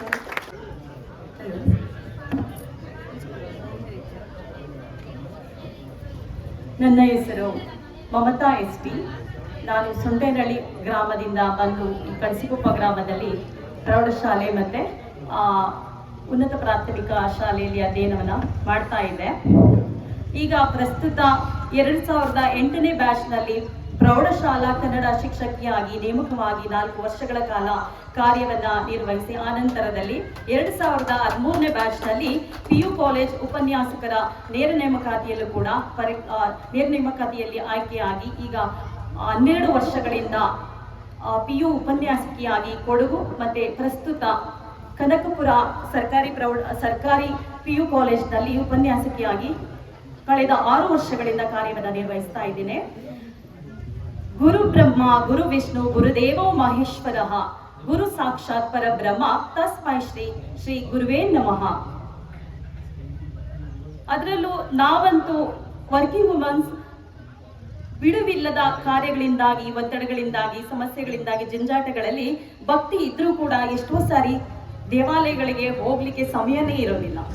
ಆದ್ರೆ ಸಮಯ ಇಲ್ಲದೆ ಇದ್ರೂ ಕೂಡ ಈ ದಿನ ಹೋಗ್ಲೇಬೇಕು. ನಾವು ಜೀವಮಾನದಲ್ಲಿ ದೇವಸ್ಥಾನಕ್ಕೆ ಹೋಗ್ಲಿ ಬಿಡ್ಲಿ, ಬಟ್ ಈ ದಿನ ನಾನು ಇಲ್ಲಿ ಬಂದಿಲ್ಲ ಅಂದ್ರೆ ಅದಕ್ಕೆ ಸಾರ್ಥಕತೆನೇ ಇರೋದಿಲ್ಲ. ಇಷ್ಟು ದಿನ ನಾನು ದೇವಸ್ಥಾನಕ್ಕೆ ಹೋಗದೆ ಇದ್ರೂ ಕೂಡ ಪರವಾಗಿಲ್ಲ, ಬಟ್ ಅಷ್ಟೂ ದಿನಗಳ ಹೋಗಿರ್ತಕ್ಕಂಥ ಪುಣ್ಯ ಈ ದಿನ ಲಭಿಸುತ್ತೆ.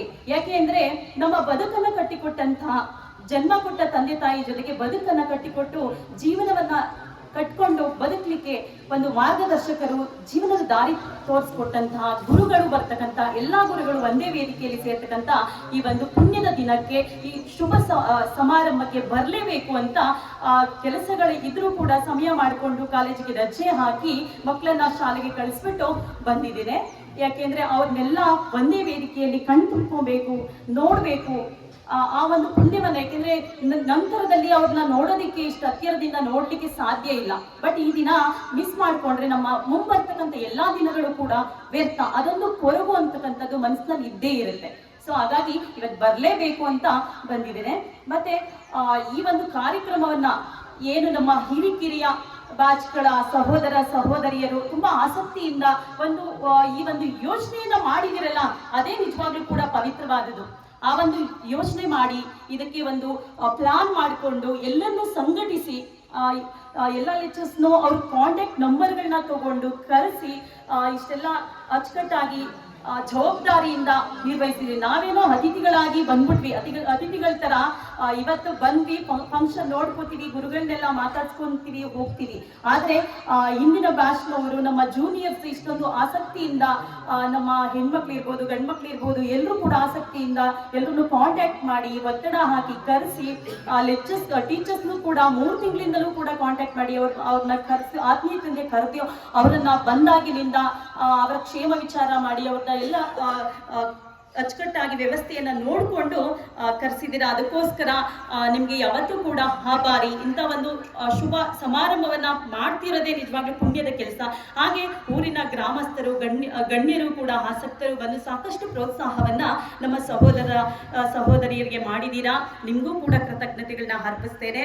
ಹಾಗೆ ನನ್ನ ಬಾಲ್ಯದ ನೆನಪುಗಳನ್ನ ನೆನಪಿಸ್ಕೋಬೇಕು ಅಂದ್ರೆ ನಾವಿನ್ನೂ ಕೂಡ ಚಿಕ್ಕಂದಿನಲ್ಲಿ 1 to 7th ವರೆಗೂ ಕೂಡ ನಮ್ಮ ಪದ್ಮಾವತಿಯವರ ಸ್ನೇಹಿತೆ ಹೇಳಿದಾಗೆ ಶಂಕರ್ ಮಾಸ್ಟರ್ ಅನ್ನೋದು ಮೊದಲನೇ ಬಾರಿಗೆ ನಮಗೆ 1ನೇ ತರಗತಿಯಿಂದ ಮೊದಲ ಟೀಚರ್ ಅಂತ ಹೇಳ್ಬೋದು. ಅವ್ರನ್ನಂತೂ ಯಾವತ್ತೂ ಮರೆಯಕ್ಕಾಗಲ್ಲ. ಅವ್ರು ಹಾಕ್ತಿರ್ತಕ್ಕಂಥ ಆ ಬಿಳಿಯ ವಸ್ತ್ರ, ಬಿಳಿ ಪಂಚೆ, ಬಿಳಿ ಶರ್ಟು ನಮ್ಗೆ ಗುರು ಅಂದ ತಕ್ಷಣ ನೆನಪು ಬರದೆ ಅವರು. ಆ ನಂತರದಲ್ಲಿ ನಮ್ಮ ಕೃಷ್ಣೋಜಿರಾವ್ ಸರ್ ಇರ್ಬೋದು, NGR ಇರ್ಬೋದು, ಹಾಗೆ HMN ಸರ್ ಇರ್ಬೋದು, ಉಮೇಶ್ ಸರ್ ಇರ್ಬೋದು. ಆದ್ರೆ ನಮ್ಗೆ ಅಲ್ಲಿವರೆಗೂ 7th ವರೆಗೂ ನಾವು ಇನ್ನೂ ಕೂಡ ಆಸಕ್ತಿ ಅಂತಕ್ಕಂಥದ್ದು ನಮ್ಮಲ್ಲಿ ಬೆಳೀತಕ್ಕಂಥ ಅರೆಬರೆ ಬಲಿತಿದ್ದಂಥ ಸಮಯ. ಹಾಗಾಗಿ ಅಷ್ಟೊಂದು ಇನ್ನೂ ಹುಡುಗಾಟ, ಒಂದು ಬಾಲ್ಯದ ಒಂದು ವಯಸ್ಸಿದ್ದರಿಂದ ಸ್ವಲ್ಪ ಕಲಿಕೆ ಅಷ್ಟು ನೆನಪಿಲ್ಲ, ಅರೆಬರೆ ನೆನಪಿದೆ ಅಷ್ಟೇ. ಆದ್ರೆ ನಮ್ಗೆ ಈಗಲೂ ಕೂಡ ನೆನಪಿಗೆ ಬರ್ತಕ್ಕಂಥದ್ದು ಅಂದ್ರೆ ನಮ್ಮ ಪ್ರೌಢಶಾಲಾ ಅಂತ ಮತ್ತೆ ಕಾಲೇಜು ಹಂತದಲ್ಲಿ, PU ಹಂತದಲ್ಲಿ ಏನ್ ಕಲ್ತ್ವಿ ಅದೇ ಈಗಲೂ ಕೂಡ. ಯಾಕೆಂದ್ರೆ ನಾನು ಕನ್ನಡ ಉಪನ್ಯಾಸಕ್ಕೆ ಆಗಿರ್ಬೋದು, ಬಹುತೇಕವಾಗಿ ನನ್ಗೆ ಈಗಲೂ ಕೂಡ ನೆನಪಿರ್ತಕ್ಕಂಥ ಒಂದು ವಿಜ್ಞಾನಕ್ಕೆ ಸಂಬಂಧಪಟ್ಟದ್ದು ಇರ್ಬೋದು, ಸೋಷಿಯಲ್ ಸೈನ್ಸ್ಗೆ ಸಂಬಂಧಪಟ್ಟಂತ ವಿಚಾರಗಳಿರ್ಬೋದು, ಇಂಗ್ಲಿಷ್ ಇರ್ಬೋದು, ನಾನು ಈಗಲೂ ಕೂಡ ಹೈಸ್ಕೂಲ್ನಲ್ಲಿ ಏನ್ ಕಲಿತೆ ಅದೇ ಮತ್ತೆ ನಮಗೆ ಕಾಂಪಿಟೇಟಿವ್ ಎಕ್ಸಾಮ್ಗಳನ್ನ ಅಟೆಂಡ್ ಮಾಡಿದಾಗೆಲ್ಲ ನಾನು ಹೈಸ್ಕೂಲಲ್ಲಿ ಕಲ್ತಿದ್ದು ಈಗಲೂ ನನ್ಗೆ ನೆನಪಿದೆ. ಅದರಿಂದ ಅವತ್ತು ನಾನು ಕೇಳೋದಕ್ಕೆ ಆಸಕ್ತಿಯಿಂದ ಕೇಳಿ ಕಲ್ತ್ಕೊಂಡಿದ್ದಕ್ಕೆ ಇವತ್ತು ನಾನು ಈ ಕ್ವಶನ್ ಅನ್ನ ಅಟೆಂಡ್ ಮಾಡಿದೆ ಅಂತ ಎಷ್ಟೋ ಸಾರಿ ನೆನಪಿಸ್ಕೊಂಡಿದ್ದೀನಿ. ಹಾಗೆ ನಮ್ಗೆ ಎಷ್ಟು ಒಳ್ಳೆ ಟೀಚರ್ಸ್ ಸಿಕ್ಕಿದ್ರು ಅಂದ್ರೆ ಈಗ ನೆನೆಸ್ಕೊಂತೀವಿ. ಯಾಕೆಂದ್ರೆ ಈಗಿನ ಒಂದು ಗುರು ಶಿಷ್ಯರ ಬಾಂಧವ್ಯ ಸ್ವಲ್ಪ ಮೊದಲಿನಷ್ಟು ಭಯ, ಭಕ್ತಿ, ಪವಿತ್ರತೆ ಸ್ವಲ್ಪ ಕಡಿಮೆ ಆಗಿದೆ. ಭಯ ಅಂದ್ರೆ ಸ್ವಲ್ಪ ಇನ್ನೂ ತೀರಾನೇ ಕಡಿಮೆ ಆಗಿದೆ. ಯಾಕೆಂದ್ರೆ ನಿಜವಾಗ್ಲೂ ಕೂಡ ಕಲಿಕೆ ಅನ್ನೋದು ಸಕ್ಸಸ್ಫುಲ್ ಆಗಿ 100% ಆಗೋದು ಭಯ ಇದ್ದಲ್ಲಿ. ಯಾಕೆಂದ್ರೆ ನಮ್ಮ ಟೀಚರ್ಸ್ ನಾವು ಈಗಲೂ ಕೂಡ ಅವ್ರ ಜೊತೆ ಮಾತಾಡೋದಕ್ಕೆ ಅಷ್ಟು ಭಯ. ನಾನು PU ಕಾಲೇಜ್ ಕನಕಪುರದಲ್ಲಿ PU ಡಿಗ್ರಿ 5 ವರ್ಷ ಓದಿದ್ದು. ಅಲ್ಲಿ ನನ್ನ ಲೆಕ್ಚರರ್ಸ್ ಸಿಕ್ಕಿದ್ರು ಕೂಡ ವ್ಯಾಲ್ಯೂಯೇಷನ್ ಅಲ್ಲಿ ನನಗೆ ಅಸಿಸ್ಟೆಂಟ್ ಆಗಿ ಬಂದಿದ್ದಾರೆ. ನನ್ಗೆ ಎಷ್ಟು ಹಿಂಜರಿಕೆ ನೋವಾಯ್ತು ಅಂದ್ರೆ ನನ್ನ ಗುರುವನ್ನ ನಾನು ಅಸಿಸ್ಟ್ ಮಾಡ್ತಾ ಇದ್ದೀನಲ್ಲ ಅಂದ್ಬಿಟ್ಟು ನನ್ಗೆ ತುಂಬಾನೇ ಹಿಂಸೆ ಆಗ್ತಿತ್ತು. ಕೊನೆಗೆ ನಾನು ಅವರನ್ನ ಬೇಡ್ಕೊಂಡೆ, ಮೇಡಮ್ ನೀವು ನನ್ನ ಅಸಿಸ್ಟೆಂಟ್ ಆಗ್ಬೇಡಿ, ನನಗೆ ನಿಜವಾಗ್ಲೂ ನನಗೆ ಆ ಅಪರಾಧ ದೋಷ ನನಗೆ ಅಂಟ್ಕೊಂಡ್ಬಿಡುತ್ತೆ, ದಯವಿಟ್ಟು ನನ್ನ ಗ್ರೂಪ್ ಬೇಡ ಅಂದ್ಬಿಟ್ಟು ನಾನೇ ಚೇಂಜ್ ಮಾಡಿಸ್ಬಿಟ್ಟೆ. ಅವ್ರ ಜೊತೆ ಈಗಲೂ ಕೂಡ ನಿಂತ್ಕೊಂಡು ಮಾತಾಡ್ಲಿಕ್ಕೆ ಏನೋ ಒಂಥರ ಭಯ, ಹಿಂಜರಿಕೆ.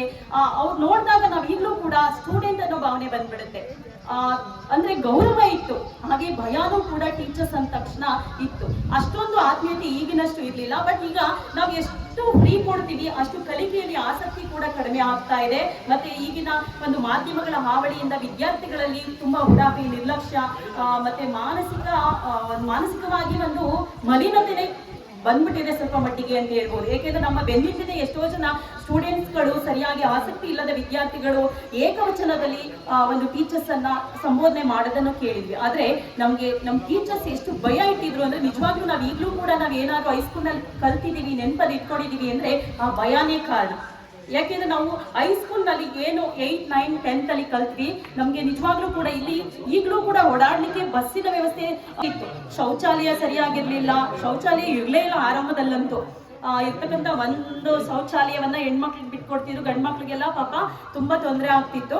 ಅಂಥದ್ರಲ್ಲಿ ಸರಿಯಾದ ಊಟ ತಂದಿಲ್ಲ ಅಂತ ಅಂದ್ರೆ ಹೋಟೆಲ್ಗಳಿರ್ಲಿಲ್ಲ, ಟೀಚರ್ಸ್ಗೂ ತುಂಬಾ ಸಮಸ್ಯೆ ಆಗ್ತಿದ್ರು. ಇನ್ ಟೈಮ್ ಬರೋದಕ್ಕೆ, ಹೋಗ್ಲಿಕ್ಕೆ, ಮತ್ತೆ ಊಟದ ವ್ಯವಸ್ಥೆ, ಕುಡಿಯೋ ನೀರಿನ ವ್ಯವಸ್ಥೆ ಎಲ್ಲ ತುಂಬಾ ಸಮಸ್ಯೆ ಆಗ್ತಿದ್ರು. ಅಂಥದ್ರಲ್ಲೂ ಬಂದು ನಮ್ಗೆ ಅತ್ಯುತ್ತಮವಾಗಿ ಒಂದು ಶಿಕ್ಷಣವನ್ನ ನೀಡಿದ್ದಾರೆ.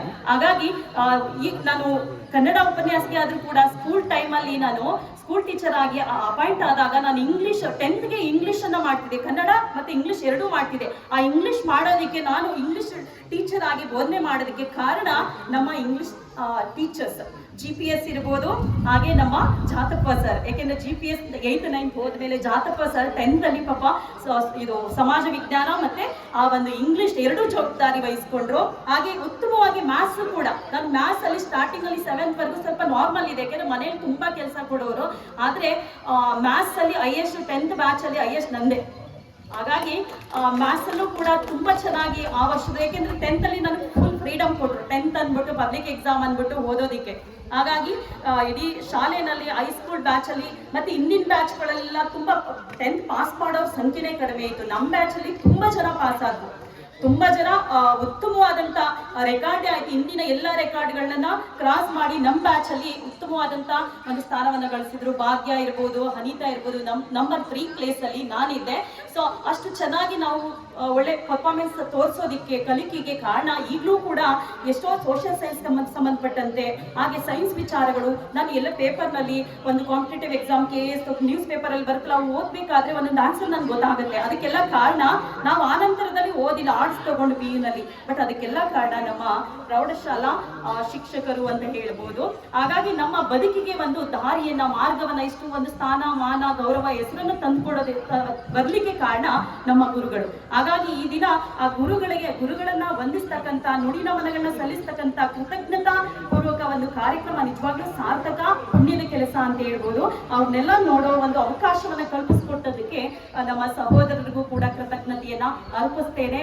ಹಾಗೆ ಬಂದಿರ್ತಕ್ಕಂಥ ಎಲ್ಲ ಉಪನ್ಯಾಸಕರಿಗೂ, ಇದು ಶಿಕ್ಷಕರಿಗೂ ಕೂಡ ನನ್ನ ಹೃತ್ಪೂರ್ವಕವಾದಂತ ಧನ್ಯವಾದಗಳನ್ನ.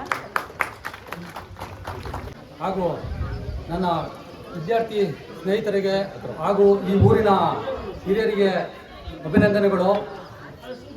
ನಾನು ಈ ಸ್ಕೂಲಿನ ಬಗ್ಗೆ ಒಂದು ಅನಿಸಿಕೆ ವ್ಯಕ್ತಪಡಿಸ್ಬೇಕಂದ್ರೆ, ನಾವು ಎಲ್ಲ ಈ ಗ್ರಾಮೀಣ ಭಾಗದವರು, ನಾನು ಮೊದಲು ಯಾರಿಗೆ ಅಭಿನಂದನೆ ಮಾಡ್ತೀನಿ ಅಂದರೆ, ಈ ಸ್ಕೂಲು ಏನು ಈ ಗಡ್ಸಿಗಪ್ಪ ಶಾಲೆ ತರೋದಕ್ಕೆ ಜಾಗ ದಾನ ಮಾಡಿರೋರು, ಹಾಗೂ ಈ ಸ್ಕೂಲನ್ನು ಇಲ್ಲಿಗೆ ತರಬೇಕಾದ್ರೆ ಗಡ್ಸಿಗಪ್ಪ ಗ್ರಾಮಸ್ಥರ ಶ್ರಮ ಬಹು ಮುಖ್ಯವಾಗಿರುತ್ತದೆ.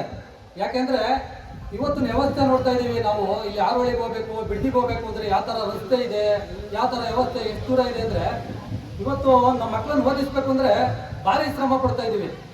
ನಮ್ಮ ಒಂದೇನು ದುಡಿಮೆಯಲ್ಲಿ 40% ಅದಕ್ಕೆ ಹೋಗ್ತಾ ಇದೆ. ಇವತ್ತು 20-30 ವರ್ಷದ ಹಿಂದೆ ನಮ್ಮ ಸ್ಕೂಲ್ಗೆ ನಾವು ಫೀಸ್ ಕಟ್ಟೋಕ್ಕೂ ಆಗ್ತಾ ಇರಲಿಲ್ಲ, ಕೆಲವ್ರಿಗೆ ಬಟ್ಟೆ ಹೊಲ್ಸಕ್ಕೂ ಆಗ್ತಾ ಇರಲಿಲ್ಲ. ಅಂಥ ಒಂದು ಟೈಮಲ್ಲಿ ಈ ಥರ ಜಾಗ ದಾನ ಮಾಡಿ ಈ ಸ್ಕೂಲ್ನ ಕಟ್ಟೋದಕ್ಕೆ ಪರಿಶ್ರಮ ಪಟ್ಟು, ದಾನಿಗಳನ್ನ ಹುಡುಕಿ, ಸ್ವಂತ ಜಾಗ ಕೊಟ್ಟು ಮಕ್ಕಳು ಓದಲಿ, ಈ ನಮ್ಮ ಈ ಹಳ್ಳಿಗಾಡು ಜನಗಳು ಹುಡುಗರುಗಳಿದ್ದಾರಲ್ಲ ಓದಲಿ ಅಂದ್ಬಿಟ್ಟು ಅವತ್ತು ಈ ಶಾಲೆನ ತಂದಿದ್ದಾರೆ.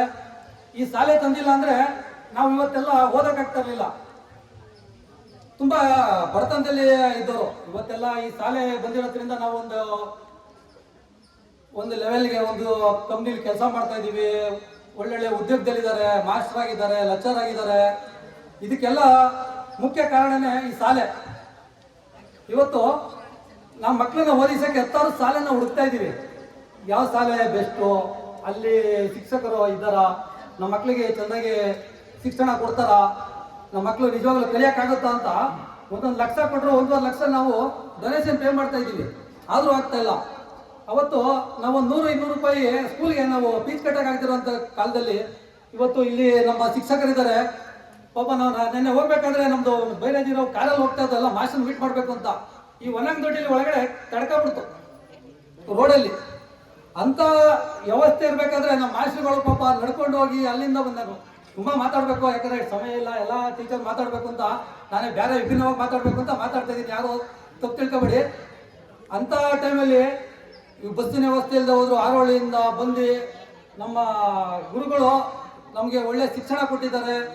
ಅವತ್ತು ಏನು ಶಿಕ್ಷಕರಿದ್ರಲ್ಲ, ಅವರು ದಕ್ಷ ಶಿಕ್ಷಕರು ಅಂತ ನಾನು ಹೇಳಕ್ಕೆ ಇಷ್ಟಪಡ್ತೀನಿ. ಯಾಕಂದರೆ ನಾವೆಲ್ಲ ಲಾಸ್ಟ್ ಬೆಂಚ್ ಸ್ಟೂಡೆಂಟು. ಈ ಕೆಲವರೆಲ್ಲ ಮಾತಾಡಿದ್ರು, ಅವರೆಲ್ಲ ಫಸ್ಟ್ ಬೆಂಚ್ ಸ್ಟೂಡೆಂಟ್ಗಳು, ನಾವು ಲಾಸ್ಟ್ ಬೆಂಚ್. ನಾವು ನಮ್ಮ ಲಾಸ್ಟ್ ಬೆಂಚ್ ಸ್ಟೂಡೆಂಟ್ಗೂ ಒಂದು ಶಿಕ್ಷಣ ಕೊಡಬೇಕು, ಒಂದು ಏನು ಅವರು ಎಲ್ಲ ವಿದ್ಯಾರ್ಥಿಗಳ ಥರ ಆಗಬೇಕು ಅಂತ ಅವರು ನಮಗೆಲ್ಲ ತುಂಬ ಪ್ರೋತ್ಸಾಹ ಕೊಟ್ಟಿದ್ದಾರೆ. ಕೆಲವು ಶಿಕ್ಷಕರೆಲ್ಲ ತುಂಬ ನೆನ್ಕೊಳ್ತೀನಿ ನಾನು. ಇವತ್ತೆಲ್ಲ ನಮ್ಮ ಮನೇಲೂ ಇದೇ ಸ್ಕೂಲಲ್ಲಿ ಓದಿದ್ವಿ. ಇವತ್ತೆಲ್ಲ ಸಾಫ್ಟ್ವೇರಲ್ಲಿ ಕೆಲಸ ಮಾಡ್ತಾರೆ. ನಾನು ಒಂದು ಮಲ್ಟಿನ್ಯಾಷನಲ್ ಕಂಪ್ನಿಲಿ ಕೆಲಸ ಮಾಡ್ತಾ ಇದ್ದೀನಿ. ಆದರೆ ಇವತ್ತು ಹೇಗಾಗಿದೆ ಅಂದರೆ ನಮ್ಮ ಮಕ್ಕಳನ್ನ ಓದಿಸೋಕೆ ನಾವು ಕಷ್ಟಪಡ್ತಾ ಇದ್ದೀವಿ, ನಮ್ಮ ದುಡಿಮೆನಲ್ಲಿ ಆಗ್ತಾ ಇದ್ದೀವಿ. ಯಾಕಿದು ಮಾತಾಡ್ತೀನಿ ಅಂದರೆ, ಕರ್ಸಿಗೊಪ್ಪ ಗ್ರಾಮಸ್ಥರಿಗೆ ನಮ್ಮ ಈ ಪಂಚಾಯತಿಲಿ ಒಂದು ಸರ್ಕಾರದ ಹತ್ರ ಮಾತಾಡ್ತಿರೋ, ಇಲ್ಲ ನಮ್ಮ ಸುತ್ತಮುತ್ತ ತುಂಬ ಇಂಡಸ್ಟ್ರಿಯಲ್ ಇರೋದ್ರಿಂದ ಅಲ್ಲೆಲ್ಲ ಒಂದು ಫೌಂಡೇಶನ್ ಮಾಡ್ಕೊಂಡಿರ್ತಾರೆ, ಇಂಡಸ್ಟ್ರಿಯಲ್ ಅಸೋಸಿಯೇಷನ್ ಅಂತ. ಅವ್ರ ಹತ್ರ ಮಾತಾಡ್ತಿರೋ, ಇಲ್ಲ ಸರ್ಕಾರದ ಹತ್ರ ಮಾತಾಡ್ತಿರೋ, ಈ ಶಾಲೆನ ಹೈಟೆಕ್ ಶಾಲೆಯಾಗಿ ಮಾರ್ಪಡಿಸ್ಬೇಕು ಅನ್ನೋದು ನನ್ನ ತುಂಬ ಕೋರಿಕೆ. ಇದು ಸಾಧ್ಯವಾದರೆ ಕಟ್ಸಿಗೊಪ್ಪ ಗ್ರಾಮಸ್ಥರ ಕೈಲಿ ಆಗೋದು ಸಾಧ್ಯ ಆಗೋದು. ಇದು ಏನೋ ಇದು ಅಸಾಧ್ಯ ಅಲ್ಲ. ಇಲ್ಲೂ ಒಂದು ಕಂಪ್ಯೂಟರ್ ಕೊಟ್ಟು ಈಗ ಇಲ್ಲಿ ನಾವೇನೋ ಅಲ್ಲಿ 1 ಲಕ್ಷ 2 ಲಕ್ಷ ಡೊನೇಷನ್ ಕೊಡ್ತಾ ಇದೀವಲ್ಲ, ಹತ್ರಲ್ಲೇ ಕೆಲವು ಶಿಕ್ಷಕರ ಹತ್ರ ಮಾತಾಡಿ ಈ ಕಂಪ್ಯೂಟ್ರು ಶಿಕ್ಷಕರನ್ನ ಬೇರೆ ಏನಿವತ್ತು ನಾವೇನು ಹೇಳ್ತೇವಲ್ವ, ಈ ಡೊನೇಷನ್ ತಗೊಂಡು ಏನು ಕಮರ್ಷಿಯಲ್ ಮಾಡ್ಕೊಂಡ್ಬಿಟ್ಟಿದಾರಲ್ಲ, ಸ್ಕೂಲ್ ನಡೆಸ್ತಾ ಇದಾರಲ್ಲ, ಅವ್ರು ಯಾಕೆ ನಡೆಸ್ತಾ ಇದಾರೆ ಅದೇ ಥರ ನಡೆಸೋದಕ್ಕೆ ಏನು ಅಸಾಧ್ಯ ಅಲ್ಲ. ಎಲ್ಲರೂ ಕೈ ಜೋಡಿಸಿದ್ರೆ ಮಾಡ್ಬೋದು. ಇಲ್ಲಿ ಪಾಪ ಎಲ್ಲ ಡೈರಿಗೆ ಹಾಲು ಹಾಕೊಂಡು ನಮ್ಮ ನೀರು ನೋಡಿದ್ದೀರಾ ಎಷ್ಟು ಕಲಸಿದ್ದಿ ಆಗಿದೆ. ಹತ್ರಲ್ಲೇ ಕಷ್ಟಪಟ್ಟು ಜೀವನ ಮಾಡಿ ಹತ್ತರಲ್ಲಿ ಉಳಿಸಿ ಇಲ್ಲಿ ಫೀಸ್ ಕಟ್ಟುವಾಗಿದೆ. ಯಾರೋ ಒಬ್ರು ಕಳಿಸ್ತಾ ಇದಾರೆ ಅಂತ ಕಳಿಸ್ಲೇಬೇಕಾಗುತ್ತೆ. ಈಗ ಅವನ ಕಳಿಸ್ತಾರೆ, ನೀನು ಗೌರ್ಮೆಂಟ್ ಸ್ಕೂಲ್ ಕಳಿಸು ಅಂತ ಹೇಳ್ತಾರೆ. ಇವತ್ತು ನಮ್ಮ ಮಕ್ಳ ಜೊತೆ ನಮ್ಮ ಮಕ್ಕಳು ಕಾಂಪಿಟೇಷನ್ ಮಾಡಬೇಕಾದ್ರೆ ನಾವು ಬೇರೆ ಸ್ಕೂಲ್ ಹೊಡಲೇಬೇಕಾಗಿದೆ. ನೀವು ಈ ಸ್ಕೂಲಿನ ಒಂದು ಉನ್ನತ ದರ್ಜೆಗೆ ಏರಿಸಿ ಏನು ನಮ್ಮದು ಪ್ರೈವೇಟ್ ಸ್ಕೂಲ್ ಇದೆಯಲ್ಲ ಆ ಲೆವೆಲ್ಗೆ ತಂದರೆ ಎಲ್ಲರೂ ಮನಸ್ಸು ಮಾಡ್ತಾರೆ ಅನ್ನೋದು ನನ್ನ ಒಂದು ಆಸೆ. ನನಗೆ ಮಾತಾಡೋಕ್ಕೆ ಅವಕಾಶ ಕೊಟ್ಟವರಿಗೆ ಎಲ್ಲರಿಗೂ ಧನ್ಯವಾದಗಳು. ಸಮಯ ಆಗೋದ್ರಿಂದ ನಾನು ಮಾತು ಮುಗಿಸ್ತೀನಿ.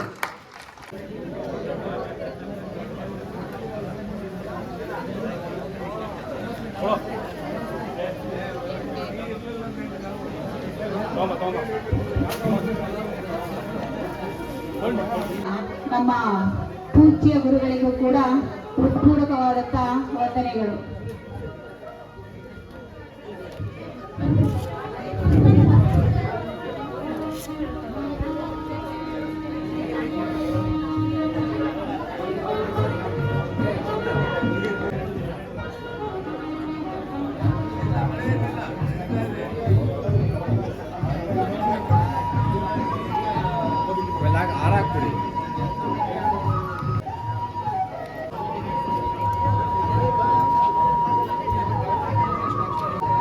ಅಣ್ಣ ಇರಿ, ಒಬ್ಬೊಬ್ಬರೇ ಅಣ್ಣ ಇಲ್ಲಿ ನೋಡಿ ಅಣ್ಣ, ಕ್ಯಾಮ್ರಾ ನೋಡಿ, ಹಾಗೆ ಇರಿ ಅಣ್ಣ.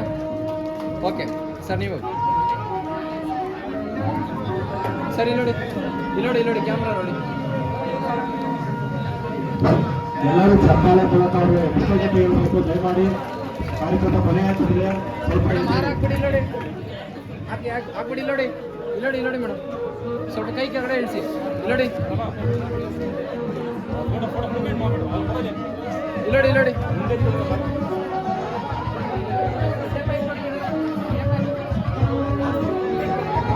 ಮೇಡಮ್, ಒಂಚೂರು ಹಿಂದೆ ಬನ್ನಿ. ಒಂಚೂರು ಹಿಂದೆ ನೋಡಿ, ದಯವಿಟ್ಟು ಹಿಂದೆ ಬನ್ನಿ ಸರ್, ದಯವಿಟ್ಟು ಬನ್ನಿ. ಹಾಕ್ಬಿಡಿ ಎಲ್ಲ ನಿಂತ್ಕೊಂಡ್ಬಿಡಿ.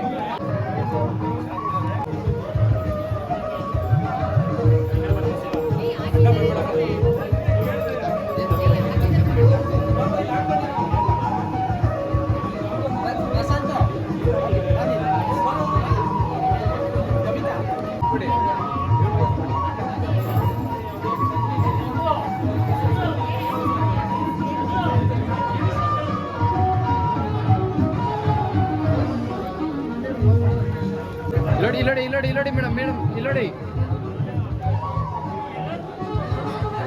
ಒಂದು ಸೆಕೆಂಡ್ ಆಗಿದೆ. ಓಕೆ,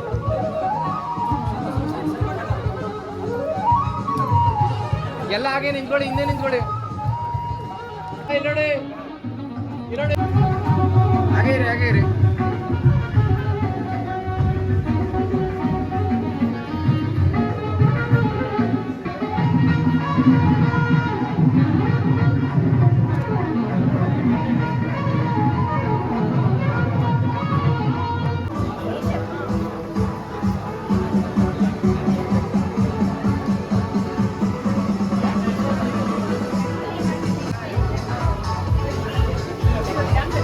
ಸರ್ ಆರಾಗೊಳಕ್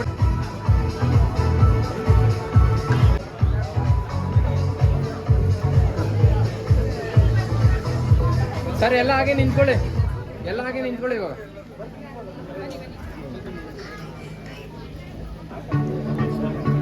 ಎಲ್ಲ ಇಲ್ಲಿ ನೋಡಿ ಸರ್.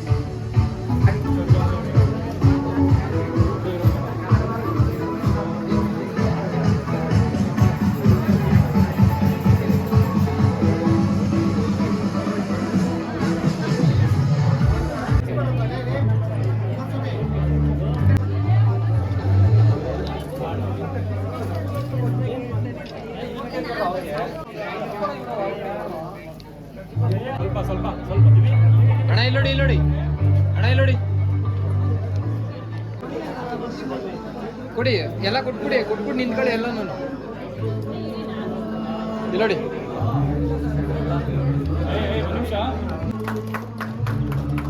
ಬನ್ನಿ.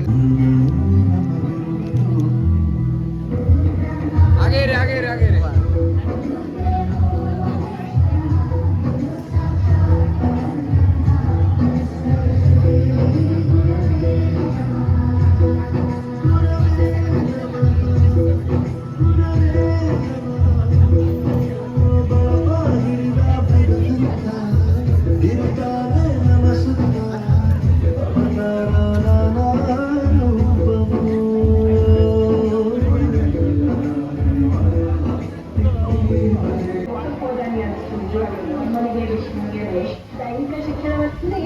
ಶಿಕ್ಷಕರು 25ನೇ ಸಾಲಿನಲ್ಲಿ ಸರ್ಕಾರಿ ಪ್ರೌಢಶಾಲೆ ಕಡಸಿಗೊಪ್ಪ.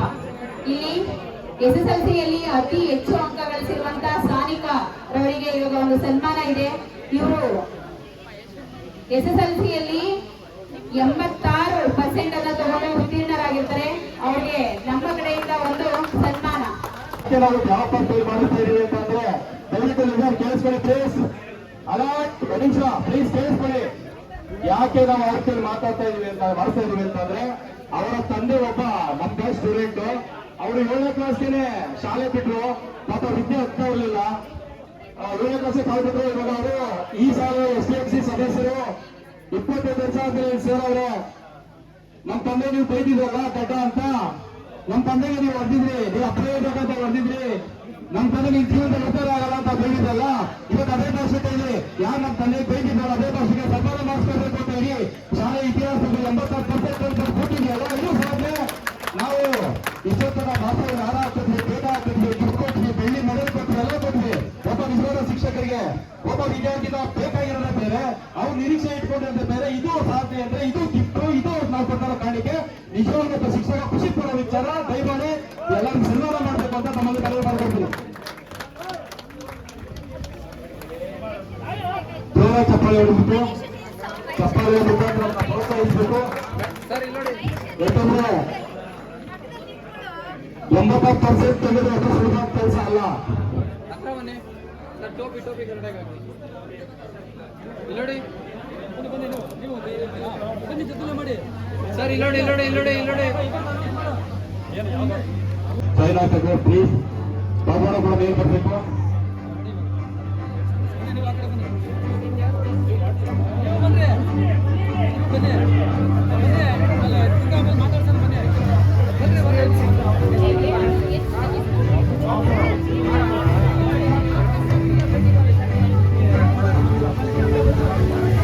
ನೋಡಿ, SSLCಯಲ್ಲಿ ಅತಿ ಹೆಚ್ಚು ಅಂಕ ಗಳಿಸಿರೋ ಅವರಿಗೆ ಅಂಕ ಗಳಿಸಿರುವಂತಹ ಸಾನಿಕಾರ ಅವರಿಗೆ SDMC ಅಧ್ಯಕ್ಷರಾದಂತಹ ಬಾಬಣ್ಣ ಸರ್ ಅವರು ಕೂಡ ಒಂದು ಸನ್ಮಾನವನ್ನ ಮಾಡ್ತಾ ಇದ್ದಾರೆ. ಸೊ ಎಲ್ಲರೂ ತಮ್ಮ ಚಪ್ಪಾಳೆಯ ಮೂಲಕ ಆ ಒಂದು ಮಗುವನ್ನ ಪ್ರೋತ್ಸಾಹಿಸಬೇಕು ಅಂತ ಕೇಳ್ಕೊಳ್ತಾ ಇದ್ದೀವಿ. ಎಲ್ಲ ವಿದ್ಯಾರ್ಥಿಗಳು ಚಪ್ಪಾಳೆ ಮುಖಾಂತರ ನಿಮ್ಮ ಸಹೋದರಿಯನ್ನ ಪ್ರೋತ್ಸಾಹಿಸಬೇಕು ಅಂತ ಕೇಳ್ಕೊಳ್ತಾ ಇದ್ದೀವಿ.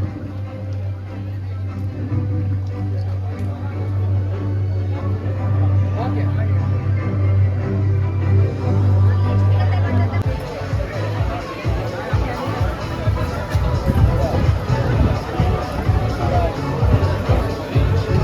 ಹಾಕ್ಬಿಡಿ ಅಣ್ಣ ಎಲ್ಲ.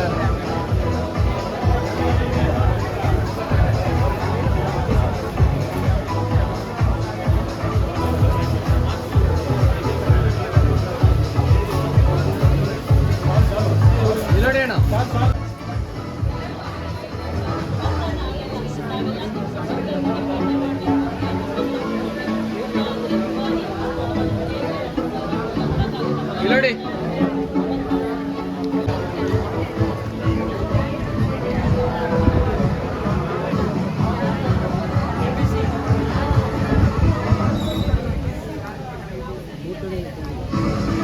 ಕ್ಯಾಮ್ರಾ ನೋಡಿ ಸರ್, ಎಲ್ಲ ಸ್ಮೈಲ್ ಇರಲಿ ನೋಡಿ. ಹಾಗೇ ಇರಿ, ಹಾಗೇ ಇರಿ, ಹಾಗೇ ಇರಿ.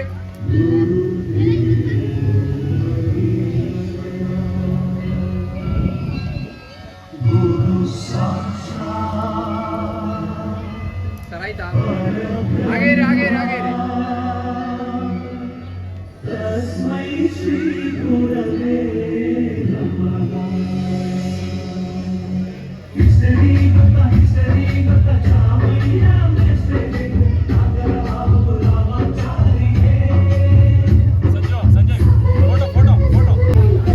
ಓಕೆ ಆಯ್ತು, ನೆಕ್ಸ್ಟ್ ಬನ್ನಿ.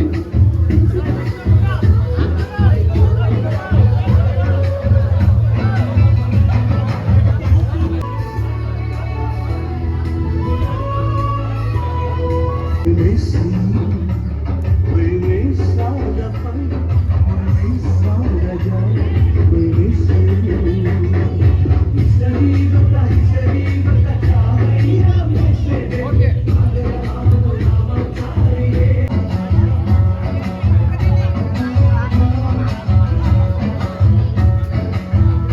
Okay sir, ready.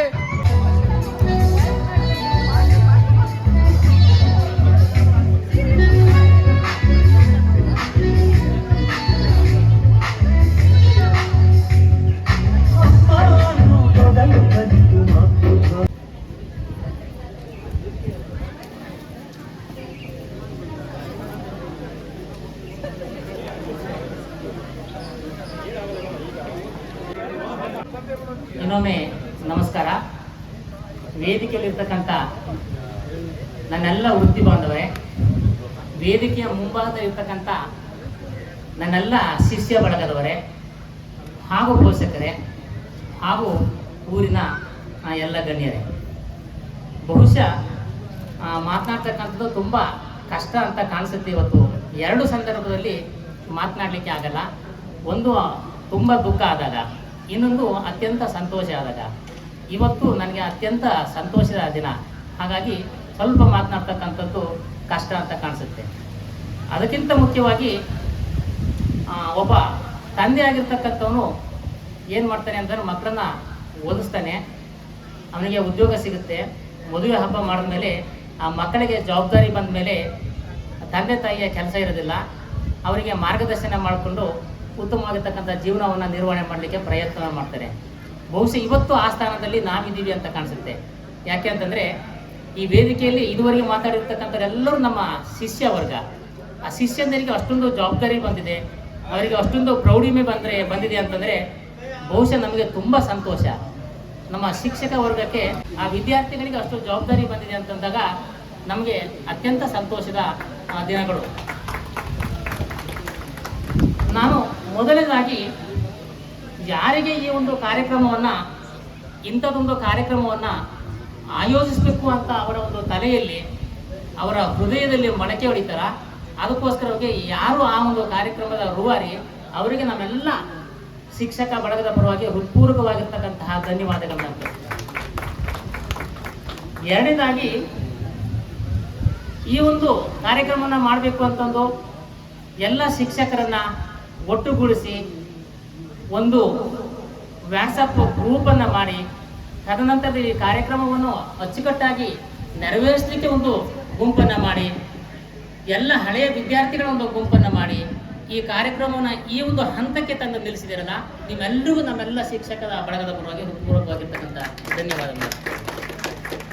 ಹಾಗೆಯೇ ಒಂದು ಕಾರ್ಯಕ್ರಮವನ್ನು ಈ ಒಂದು ಸ್ಥಳದಲ್ಲಿ ಈ ಶಾಲೆಯ ಮುಖ್ಯ ಶಿಕ್ಷಕರು ಹಾಗೂ ಊರಿನವರು, ಎಲ್ಲ ಹಳೆಯ ವಿದ್ಯಾರ್ಥಿಗಳು, ನಿಮ್ಮೆಲ್ಲರಿಗೂ ಸಹ ಇನ್ನೊಮ್ಮೆ ಹೃತ್ಪೂರ್ವಕವಾಗಿರ್ತಕ್ಕಂಥ ಧನ್ಯವಾದಗಳನ್ನ.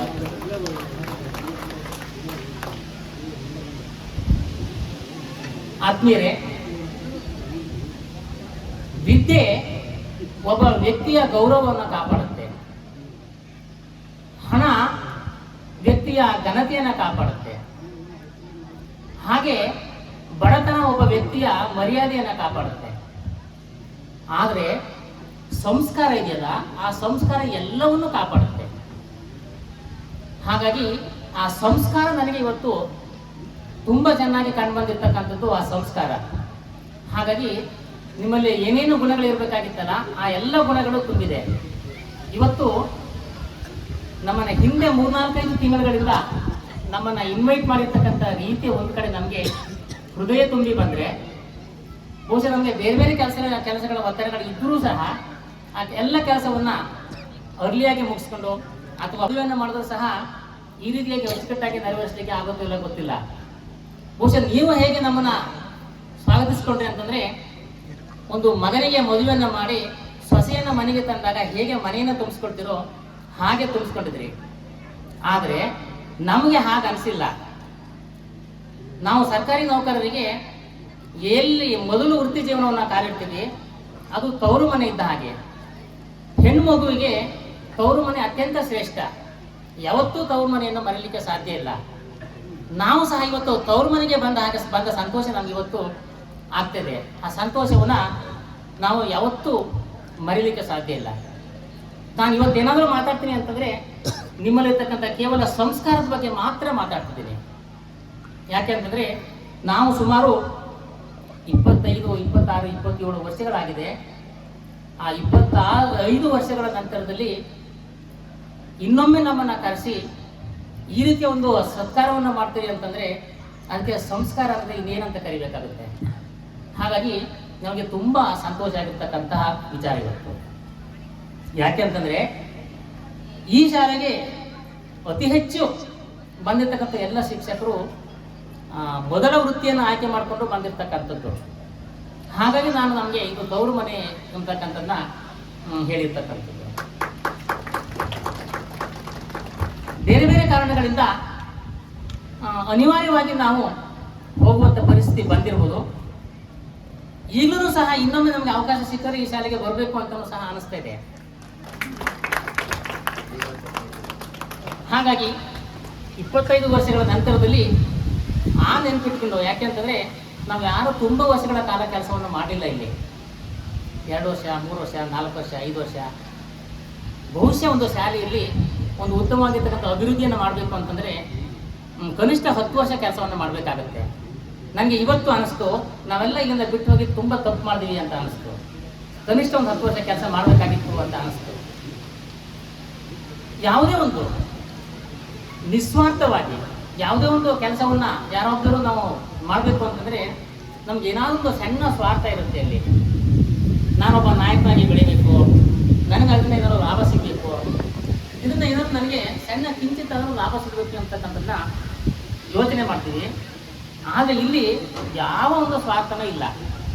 ನಮ್ಮನ್ನು 25 ವರ್ಷಗಳ ನಂತರದಲ್ಲಿ ಇಲ್ಲಿಗೆ ಕರೆದು ನಮ್ಮನ್ನು ಸನ್ಮಾನಿಸಬೇಕು ಅಂತಕ್ಕಂತಹ ಹರ್ಕತ್ತು ಏನೂ ಇರಲಿಲ್ಲ. ಆದರೂ ಸಹ ಕರೆದ್ಬಿಟ್ಟು ನಮ್ಮನ್ನು ಇವತ್ತು ಸನ್ಮಾನಿಸಿದ್ದೀರಿ. ಬಹುಶಃ ಎಲ್ಲ ಒಂದು ಕಡೆನ ಇದು ತುಂಬ ಮಾದರಿ ಆಗುತ್ತೆ ಅಂತ ಅಂದ್ಕೊಂಡಿದ್ದೀನಿ. ಯಾಕೆ ಅಂತಂದರೆ ಇಲ್ಲಿ ವೇದಿಕೆಯಲ್ಲಿ ಶಿಷ್ಯಂದರು ತುಂಬ ಜನ ಮಾತಾಡ್ತಾರೆ. ಈಗ ಶಿಕ್ಷಣ ಯಾವ ಮಟ್ಟಕ್ಕೆ ಹೋಗಿ ತಲುಪಿದೆ, ಸರ್ಕಾರಿ ಶಾಲೆಗಳು ಏನಾಗ್ತಾ ಇದ್ದಾವೆ, ನಾವು ಇದೇ ರೀತಿ ಮುಂದುವರೆದ್ರೆ ಮುಂದಿನ ನಮ್ಮ ಪೀಳಿಗೆಯ ಕಥೆ ಏನಾಗುತ್ತೆ. ನಮ್ಮ ಕಾಲ ಹೇಗೋ ಆಗೋಯ್ತು, ನಿಮ್ಮ ಕಾಲನೂ ಹೇಗೋ ಆಗೋಯ್ತು, ನಮ್ಮ ಮಕ್ಕಳ ಕಾಲನೂ ಹೇಗೋ ಆಗೋಯ್ತು. ನಾವು ಅಷ್ಟಕ್ಕೆ ಸೀಮಿತವಾಗಿ ಆಲೋಚನೆಯನ್ನು ಮಾಡಿದ್ರೆ ಮುಂದೆ ಸಮಾಜ ನಿರ್ಮಾಣ ಮಾಡ್ತಕ್ಕಂಥವ್ರು ಯಾರು ಇರ್ತಕ್ಕಂಥದ್ದು. ಈಗ ಸರ್ಕಾರಿ ಶಾಲೆ ಮತ್ತು ಖಾಸಗಿ ಶಾಲೆಗಳ ಸ್ಪರ್ಧೆಯಲ್ಲಿ ಬಡವಾಗ್ತಕ್ಕಂಥವ್ರು ಪೋಷಕ. ಯಾಕೆಂತಂದ್ರೆ ನಾವು ಈ ಶಾಲೆಗೆ ಬಂದಿರತಕ್ಕಂಥ ಸಂದರ್ಭದಲ್ಲಿ ಸುಮಾರು 130-150ರಿಂದ ಅಷ್ಟು ಸಂಖ್ಯೆಯಲ್ಲಿ ಮಕ್ಕಳಿದ್ರು. ಈಗ ಬಹುಶಃ ಒಂದು 20-25 ಇದ್ದಾರೆ. ಇದೇ ರೀತಿ ಆದರೆ ಇದರ ಪರಿಣಾಮವನ್ನು ಎದುರಿಸ್ತಕ್ಕಂಥವ್ರು ಮುಂದಿನ ಪೀಳಿಗೆಯವರು. ಏನಾಗುತ್ತೆ ಅಂತಂದ್ರೆ ಸರ್ಕಾರಿ ಶಾಲೆಗಳಿಗೆ ಎಲ್ಲ ಸವಲತ್ತುಗಳನ್ನ ಕೊಡ್ತಾ ಇದೆ. ಬಿಸ್ಕೂಟ ಇರ್ಬೋದು, ಮೊಟ್ಟೆ ಇರ್ಬೋದು, ಬಾಳೆಹಣ್ಣು ಇರ್ಬೋದು, ಬೇಕಾದಷ್ಟು ಸವಲತ್ತುಗಳನ್ನ ಕೊಡ್ತಿದೆ. ಆದರೆ ಎಲ್ಲ ಒಂದು ಕಡೆನ ಅದನ್ನೆಲ್ಲ ಸರ್ಕಾರ ಕೇಳುತ್ತೆ.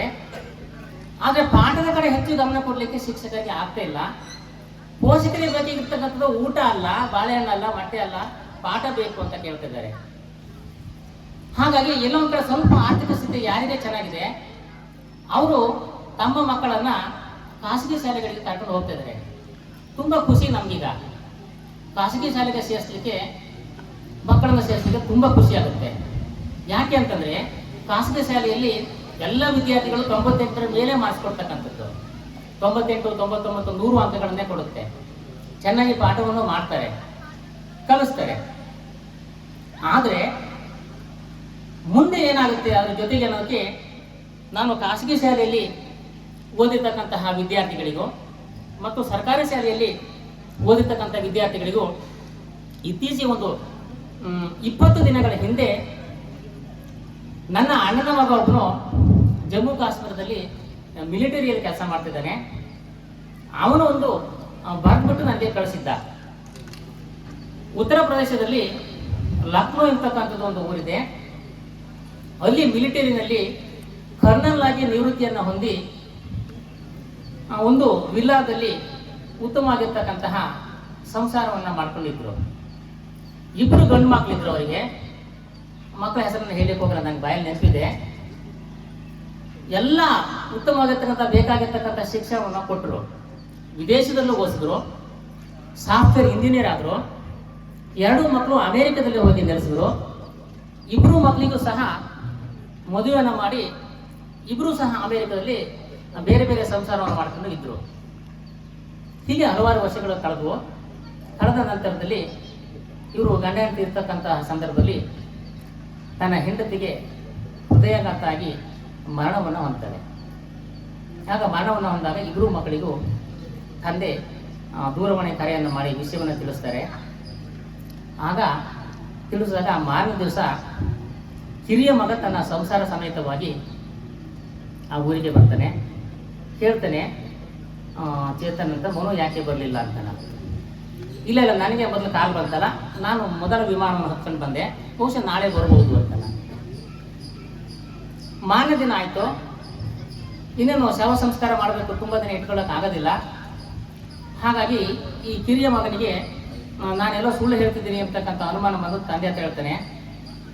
ಅಪ್ಪ ಅಣ್ಣ ಬರ್ತಾನೆ ಇಲ್ಲೋ ಗೊತ್ತಿಲ್ಲ, ನಾನು ಏನು ಹೇಳಿದ್ದ ಅಂತಂದರೆ, ತಂದೆ ಸತ್ತಾಗ ನಾನು ಹೋಗ್ತೀನಿ, ತಾಯಿ ಸತ್ತಾಗ ನೀನು ಹೋಗು ಅಂತ ಹೇಳಿದ್ದ. ಹಾಗಾಗಿ ಕಾಯುವುದು ಬೇಡ ಅಂತ ಕಾಣಿಸುತ್ತೆ. ಆ ತಂದೆಗೆ ತುಂಬ ನೋವಾಗುತ್ತೆ.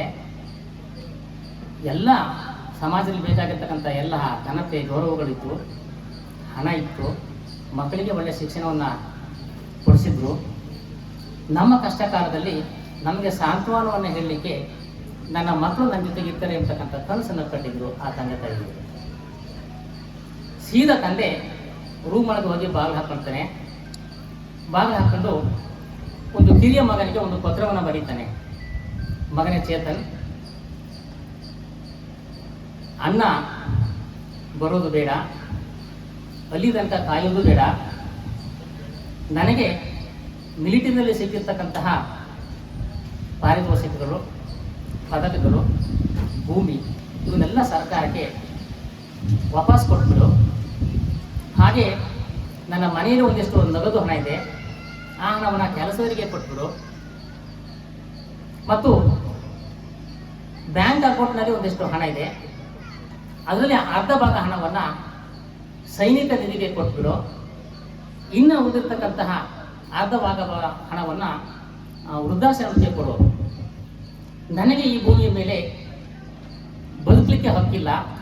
ಯಾಕೆ ಹಕ್ಕಿಲ್ಲ ಅಂತಂದರೆ, ನಾನು ಈ ಸಮಾಜಕ್ಕೆ ಅಸಂಸ್ಕೃತ, ಅಸಭ್ಯ, ಇಂತಹ ಮಕ್ಕಳನ್ನು, ಅನಾಗರಿಕ ಮಕ್ಕಳನ್ನು ಸಮಾಜಕ್ಕೆ ಕೊಟ್ಟಿದ್ದೀನಿ. ಹಾಗಾಗಿ ನನಗೆ ಒಂದು ಕ್ಷಣವೂ ಈ ಭೂಮಿ ಮೇಲೆ ಬದುಕಲಿಕ್ಕೆ ಹಕ್ಕಿಲ್ಲ ಅಂತ ಬರೆದ್ಬಿಟ್ಟು ಗುಂಡನ್ನು ಹಾರಿಸ್ಕೊಂಡು ತನ್ನ ಜೀವವನ್ನು ತಗೊಳ್ತಾರೆ. ಹಾಗಾದರೆ ಇದಕ್ಕೆ ಹೊಣೆಗಾರರು ಯಾರು? ಪೋಷಕರ, ಶಾಲೆನ, ಸಮಾಜನ? ಯಾರು ಹೊಣೆಗಾರರು? ಅದಕ್ಕೆ ಎಲ್ಲರೂ ಹೊಣೆಗಾರರಾಗ್ತಾರೆ.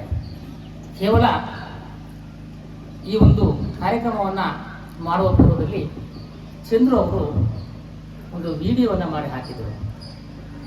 ನಮ್ಮನ್ನು ನೀವು ರ್ಯಾಂಕ್ ತರಿಸದೇ ಇರ್ಬೋದು, ಡಿಸ್ಟಿಂಕ್ಷನ್ ತರಿಸದೇ ಇರ್ಬೋದು, ಫಸ್ಟ್ ಕ್ಲಾಸ್ ಬರದೇ ಇರ್ಬೋದು, ಆದರೆ ನಮ್ಮನ್ನು ಮನುಷ್ಯರನ್ನಾಗಿ ಬದುಕಲಿಕ್ಕೆ ನೀವು ಉತ್ತಮವಾಗಿರ್ತಕ್ಕಂತಹ ಮಾರ್ಗದರ್ಶನವನ್ನು ಮಾಡಿದ್ದೀರಿ.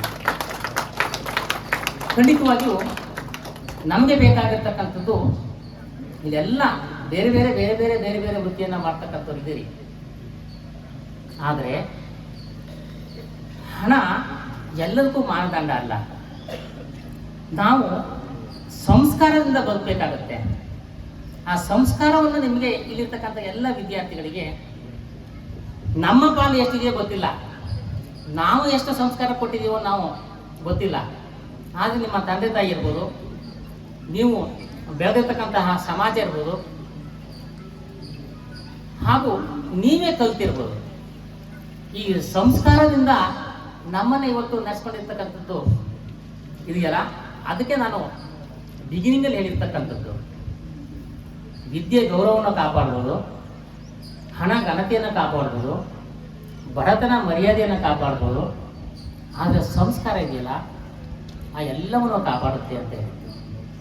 ಹಾಗಾಗಿ ನೀವು ನಮ್ಮ ಮೇಲೆ ಇವತ್ತು ತೋರಿಸಿರ್ತಕ್ಕಂಥ ಪ್ರೀತಿ, ಕೃತಜ್ಞತಾ ಭಾವನೆ, ಸಂಸ್ಕಾರ ಬಹುಶಃ ನಮಗೆ ನಮ್ಮ ಜೀವನದಲ್ಲಿ ಅದನ್ನು ವಾಪಸ್ ನಿಮಗೆ ತೀರಿಸಲಿಕ್ಕೆ ಸಾಧ್ಯ ಇಲ್ಲ ಅಂತ ನಾನು ಅಂದ್ಕೊಂಡಿದ್ದೀನಿ. ಹಾಗಾಗಿ ಜೊತೆಗೆ ಈ ಒಂದು ಶಿಕ್ಷಕ ವೃತ್ತಿಗೆ ಬಂದಿರತಕ್ಕಂಥದ್ದು ನಮಗೆ ಇವತ್ತು ಸಾರ್ಥಕ ಅಂತ ಅನಿಸ್ತು. ಹಾಗಾಗಿ ಯಾವುದೇ ಸಂದರ್ಭದಲ್ಲಿ ನಾವು ಏನನ್ನೂ ಬಯಸದೆ ನಿಸ್ವಾರ್ಥವಾಗಿ ಸೇವೆಯನ್ನು ಸಲ್ಲಿಸದೆ ಹೋದಾದರೆ ನಮಗೆ ಯಾವಾಗ ಏನನ್ನು ಕೊಡಬೇಕು, ಯಾವ ಸ್ಥಾನಮಾನ ಸಿಗಬೇಕು, ಯಾವ ಗೌರವ ಸಿಗಬೇಕು, ಅದೆಲ್ಲವನ್ನು ಆ ಭಗವಂತ ಕೊಟ್ಟೇ ಕೊಡ್ತಾನೆ. ಕಾಲ ನಿರ್ಧಾರವನ್ನು ಮಾಡುತ್ತೆ ಅಂತ ನಾನು ಅಂದ್ಕೊಂಡಿದ್ದೀನಿ. ನಾನು ಈ ಶಾಲೆಗೆ ಬಂದಿರತಕ್ಕಂಥದ್ದನ್ನ ಒಂದು 2 ನಿಮಿಷ ನೆನಪು ಮಾಡ್ಕೊಳ್ಳೋದಾದರೆ, ನಾನು 1997ನೇ ಇಸ್ವಿ ಆಗಸ್ಟ್ 11ನೇ ತಾರೀಕು ನಾನು ಈ ಶಾಲೆಗೆ ಕರ್ತವ್ಯಕ್ಕೆ ಸೇರಿಸ್ಕೊಂಡಿರ್ತಕ್ಕಂಥವ್ರು ನನ್ನ ಸಹೋದ್ಯೋಗಿ ಪ್ರದೀಪ್ ಶಾಂಪರ್ ಅವರು. ಅವರ ನನ್ನ ಒಡನಾಟ ಇವತ್ತಿಗೂ ಜೋಡೆತ್ತಿನ ಥರನೇ ಇದೆ. ಹಾಗೆ ಕೆಲಸವನ್ನು ಮಾಡಿದ್ದೇವೆ. ತದನಂತರದಲ್ಲಿ ಇನ್ನೊಬ್ಬರು ಮುಖ್ಯ ಶಿಕ್ಷಕರಾಗಿ ಬಂದರು, ಶ್ರೀಮತಿ ನಿರ್ಮಲಾ ಮೇಡಮು. ಎಲ್ಲ ಬಹುಶಃ ಅವ್ರು ಬಂದಾಗ ಒಂದಿಷ್ಟು ಎಲ್ಲ ಜೊತೆಗೆ ನಾವು ಶಿಕ್ಷಕರು ಇದ್ವಿ. ಇನ್ನೊಂದು ಸ್ವಲ್ಪ ವರ್ಷ ಇದ್ದಿದ್ರೆ ಚೆನ್ನಾಗಿ ನಡ್ಸ್ಕೊಂಡು ಹೋಗ್ಬೋದಾಗಿತ್ತು ಏನೋ ಗೊತ್ತಿಲ್ಲ. ಅನಿವಾರ್ಯ ಕಾರಣಗಳಿಂದ ಒಬ್ಬೊಬ್ಬರೇ ನಾವು ನಮ್ಮ ಊರಿಗೆ ತಿಳ್ತಾ ಬರ್ತೀವಿ. ಇನ್ನೊಬ್ಬರು ನಾನು ಕೆಲಸಕ್ಕೆ ಬಂದಿರತಕ್ಕಂಥ ಸಂದರ್ಭದಲ್ಲಿ ಕಾಶಿನಾಥ್ ಸರ್ ಅವರು, ಬಹುಶಃ ಅವ್ರ ಮಾತನ್ನು ನಾನು ಕೇಳಿದ್ದಿದ್ರೆ ನಾನು ಬಹುಶಃ ಇಲ್ಲೇ ಇರ್ತಿದ್ದೆ ಅಂತ ಕಾಣಿಸುತ್ತೆ. ನಾನು ವರ್ಗಾವಣೆಗೊಂಡು ಹೋಗ್ಲಿಕ್ಕೆ ಅವ್ರ ಕಾರಣನೂ ಹೌದು, ಇಲ್ಲೇ ಇದ್ದಿದ್ರೆ ಇರ್ಲಿಕ್ಕೆ ಕಾರಣನೂ ಅವ್ರು ಆಗ್ತಿದ್ರು. ಅವ್ರು ಇಲ್ಲೇ ಇರಿ, ನಿಮ್ಮ ಶ್ರೀಮತಿಯವರಿಗೂ ಇಲ್ಲೇ ಸ್ಥಳ ಕೊಡಿಸ್ತೇನೆ, ಹಾರೋಳಿನಲ್ಲಿ ಪ್ಲೇಸ್ ಇತ್ತು, ಕರ್ಕೊಂಬನ್ನಿ ಅಂತ ಹೇಳಿದರು. ಆದರೆ ಅನಿವಾರ್ಯ ಕಾರಣಗಳಿಂದ ಹೋಗಬೇಕಾಯಿತು. ಇವತ್ತಿನ ನಿಮ್ಮ ಅತಿಥಿ ಸತ್ಕಾರವನ್ನು ನೋಡಿದಾಗ ನಾವು ಎಲ್ಲೋ ಒಂದು ಕಡೆನ ತಪ್ಪು ಮಾಡಿಬಿಟ್ಟಿವಿ ಅಂತ ಅನಿಸುತ್ತೆ. ಹಾಗೆ ನಾನು ಕೆಲಸ ಮಾಡ್ತಕ್ಕಂಥ ಸಂದರ್ಭದಲ್ಲಿ ನಮ್ಮ ಶಿವಮೊಗ್ಗ ಜಿಲ್ಲೆಯವರೇ ಇಬ್ಬರಿದ್ದರು, GP ಸುರೇಶ್ರವರು. ಅವ್ರು ಮಾನ್ಯ ವರ್ಷನೇ ಟ್ರಾನ್ಸ್ಫರ್ ಮಾಡ್ಕೊಂಡು ಹೋದರು. ನಾವು ಅಲ್ಲಿ ಶಿವಮೊಗ್ಗದಲ್ಲಿ ಒಬ್ರಿಗೊಬ್ರು ಮೀಟ್ ಆಗ್ತಾ ಇರ್ತೀವಿ. ಹಾಗೆ ರುದ್ರೇಶ್ರವರು, ನನಗೆ 2023ನೇ ಇಸ್ವಿನಲ್ಲಿ ಪ್ರಮೋಷನ್ ಬಂದಿತ್ತು. ಮೊದಲು ಕೇಳಿದ್ದು ಕರ್ಸಿಕೊಪ್ಪ ಶಾಲೆಯಲ್ಲಿ ಮುಖ್ಯ ಶಿಕ್ಷಕರ ಪೋಸ್ಟ್ ಖಾಲಿ ಇದೆಯಾ ಅಂತ ಅವ್ರನ್ನ ಕೇಳಿದೆ. ಅವರು ಇಲ್ಲ ಸರ್ ಅಂತಂದ್ರು. ಖಂಡಿತ ಖಾಲಿ ಇದ್ದರೆ ನಾನು ಈ ಶಾಲೆಯಲ್ಲಿ ಹೆಡ್ ಮಾಸ್ಟರ್ ಆಗಿ ಇರ್ತಿದ್ದೆ. ಹಾಗೆ ವಾಲಿಕಾರ್ ಶಾಂತಪ್ಪ ಮತ್ತು ನಾನು ಕೆಲಸಕ್ಕೆ ಬಂದಾಗ ನಾನು ಅವರು ಸ್ವಲ್ಪ ದಿನಗಳ ಕಾಲ ರೂಮ್ಮೇಟ್ ಆಗಿದ್ವಿ. ಈಗಲೂ ಅವರು ಮತ್ತು ನಮ್ಮ ಬಾಂಧವ್ಯ ಆಗಿದೆ. ತದನಂತರದಲ್ಲಿ ತೀರ್ಥಂಕರ್ ಬಂದರು, ನಾಗರತ್ನ ಮೇಡಮ್ ಬಂದರು. ನೋಡಿ, ನೀವು ಎಷ್ಟು ನಮ್ಮನ್ನೆಲ್ಲ ಒಂದುಗೂಡಿಸಿದ್ರಿ ಅಂತಂದರೆ, ನೀವು ಒಂದು ಕಡೆ ಸನ್ಮಾನ ಮಾಡಿರ್ತಕ್ಕಂಥ ಸಂತೋಷ, ಇನ್ನೊಂದು ಕಡೆ ಎಲ್ಲೋ 10-20 ವರ್ಷಗಳ ನಂತರದಲ್ಲಿ ನಮ್ಮ ಮಕ್ಕಳು ವಿದೇಶದಲ್ಲಿ ಕೆಲಸ ಮಾಡಿ ಇದ್ದು ನಮ್ಮ ಮನೆಗೆ ಬಂದಾಗ ಎಷ್ಟು ತಂದೆ ತಾಯಿಗೆ ಸಂತೋಷ ಆಗುತ್ತೆ, ಅಷ್ಟು ಸಂತೋಷ ಇವತ್ತು ನಿಮ್ಮನ್ನೆಲ್ಲ ನೋಡಿದಾಗ ನಮಗೆ ಅನಿಸುತ್ತೆ. ನಾವು ಇನ್ನೂ ಹೆಚ್ಚಿನ ಸಂಖ್ಯೆಯಲ್ಲಿ ವಿದ್ಯಾರ್ಥಿಗಳು ಬರ್ತಾರೆ ಅಂತ ಅಂದ್ಕೊಂಡಿದ್ದೀವಿ. ಹಾಗಾಗಿ ಬೇರೆ ಬೇರೆ ಕಾರಣಗಳಿಂದ ನಾವು ಒಂದು ಕಡೆಯಿಂದ ಇನ್ನೊಂದು ಕಡೆಗೆ ತೆರಳಿರ್ಬೋದು. ಇಷ್ಟು ಜನ ನಾವು ಒಗ್ಗೂಡಿಸ್ಬೇಕಂತದ್ದು ಬಹುಶಃ ನನಗೆ ನಾಗೇಶ್ ಸರ್ ನೋಡಿ ನಾವು ಕೆಲಸ ಮಾಡೋಕ್ಕೆ ಇದ್ದರು. ಉಮೇಶ್ ಸರ್ನ ನಾನು ನೋಡೇ ಇರಲಿಲ್ಲ, ದೇವಪ್ಪ ಸರ್ನ ನಾನು ನೋಡಿರಲಿಲ್ಲ, ಕಾಟಪ್ಪ ಸರ್ನ ನಾನು ನೋಡಿರಲಿಲ್ಲ, ಗಂಗಾಧರ್ ಸರ್. ಇವತ್ತು ಬಹುಶಃ ಇರ್ತಕ್ಕಂಥ ಎಲ್ಲರ ಫೋನ್ ನಂಬರು ನಮಗೆ ಸಿಗುತ್ತೆ ಅಂತ ಅಂದ್ಕೊಂಡಿದ್ದೀನಿ. ನಮ್ಮ ಶಿಷ್ಯಂದಿರ ಎಲ್ಲ ಫೋನ್ ನಂಬರ್ ಇವತ್ತು ನನಗೆ ಸಿಗುತ್ತೆ ಅಂತ ಅಂದ್ಕೊಂಡಿದ್ದೀನಿ. ಬಹುಶಃ ಒಂದು 50 ವರ್ಷ ಆದಮೇಲೆ ಹಣದ ಮೌಲ್ಯ ಮುಖ್ಯ ಅಲ್ಲ, ಕೊಡ್ತಕ್ಕಂಥದ್ದು ತಗೊಳ್ತಕ್ಕಂಥದ್ದು ಬಾಂಧವ್ಯ ತುಂಬ ಮುಖ್ಯ. ಆ ಬಾಂಧವ್ಯ ನನಗೆ ನೆನಪು ಮಾಡಿದಕ್ಕೋಸ್ಕರವಾಗಿ ಅವಳಿಗೆ ತುಂಬ ಧನ್ಯವಾದಗಳನ್ನ ಹೇಳ್ತಿದ್ದೀನಿ. ನಾನು ತಕ್ಷಣದಲ್ಲಿ ಮಾನ್ಯ ವರ್ಷನೇ ಹೊರಟೋಗಿರ್ಬೇಕು, ಹಾಗೆ ಈಗ ಗೊತ್ತಾಗಲಿಲ್ಲ, ಕ್ಷಮೆ ಇರಲಿ, ಇದನ್ನು ಸ್ವೀಕರಿಸಬೇಕು ಅಂತಂದು ಪದ್ಮಾವತಿ ಅಂತ ಕೇಳ್ಕೊಳ್ತೀನಿ. ನನಗೆ 100 ರೂಪಾಯಿ ಮೇಲೆ 1 ರೂಪಾಯಿ ಕೂಡ ಬೇಡ. ನನಗೆ ಆಗ 100 ರೂಪಾಯಿ ತುಂಬಾ ಚಿಕ್ಕ, ಆಗ ದೊಡ್ಡ ಮೌಲ್ಯ ಇತ್ತು. 100 ರೂಪಾಯಿಗೆ ಆಗ ದೊಡ್ಡ ಮೌಲ್ಯನೇ ಇತ್ತು. ಈಗ ತುಂಬಾ ಚಿಕ್ಕ ಮೌಲ್ಯ. 100 ರೂಪಾಯಿ ಕೊಡ್ಲಿಕ್ಕೆ ನನಗೆ ತುಂಬಾ ಮುಜುಗರ ಆಗುತ್ತೆ. ಹಾಗಾಗಿ ನಾನು 1000 ರೂಪೀಸ್ ಎಲ್ಲ ಕೊಡಲ್ಲ. ಮಿನಿಮಮ್ ಅಮೌಂಟ್ ಅಂತಂದ್ರೆ ಬಹುಶಃ ಇವರೆಲ್ಲರೂ ಹೇಳಿರ್ಬೇಕಾರೆ, ಈಗ ಸಣ್ಣ ಒಂದು ಅಮೌಂಟ್ ಅಂದ್ರೆ 500 ರೂಪೀಸ್ ಈಗ. ಹಾಗಾಗಿ 500 ರೂಪೀಸ್ ಅನ್ನ ಕೊಡ್ತಿದ್ದೀನಿ. ಗುರು ಕಾಣಿಕೆ ದಯಮಾಡಿ ನಾನು ವಾಪಸ್ ಇಸ್ಕೊಡ್ತೀನಿ. ಇಲ್ಲ ತಗೋಬೇಕು. ಈಗ ಜಾತಕ ಸರ್ ಅವರು 1000 ರೂಪೀಸ್ ಕೊಡ್ತಾ ಇದ್ದಾರೆ. ಅದೇ 1000 ರೂಪೀಸ್ನ ಮುಂದಿನ ವರ್ಷ ಯಾರು ಅವರ ಶಾಲೆಯಲ್ಲಿ ಹೈಯೆಸ್ಟ್ ಕನ್ನಡ ತೆಗಿತಾರೋ ಅವರಿಗೆ ಅದನ್ನು ವರ್ಗಾಯಿಸು ಅಂತ ಹೇಳಿ ಕೇಳ್ಕೊಳ್ತಾ ಈ ಗುರು ಕಾಣಿಕೆಯನ್ನು ಇಸ್ಕೊಳ್ಬೇಕು ಅಂತ ಹೇಳಿ ಪದ್ಮಾವತಿಗೆ ಹೇಳ್ತಾ ಇದ್ದೀನಿ. ನಮಸ್ಕಾರ.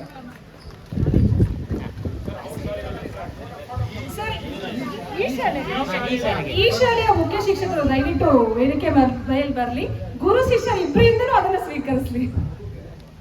ಈ ಶಾಲೆಯಲ್ಲಿ ಅತಿ ಹೆಚ್ಚು ಅಂಕವನ್ನ ಪಡೆದಿರ್ತಕ್ಕಂಥ ವಿದ್ಯಾರ್ಥಿಗಳಿಗೆ ನನ್ನ ಪರವಾಗಿ ಮತ್ತು ಪದ್ಮಾವತಿಯ ಪರವಾಗಿ ಇದನ್ನ ಕೊಡಬೇಕು ಅಂತಂದು ಅವರಿಗೆ ಕೊಡ್ತಾ ಇದ್ದೀನಿ.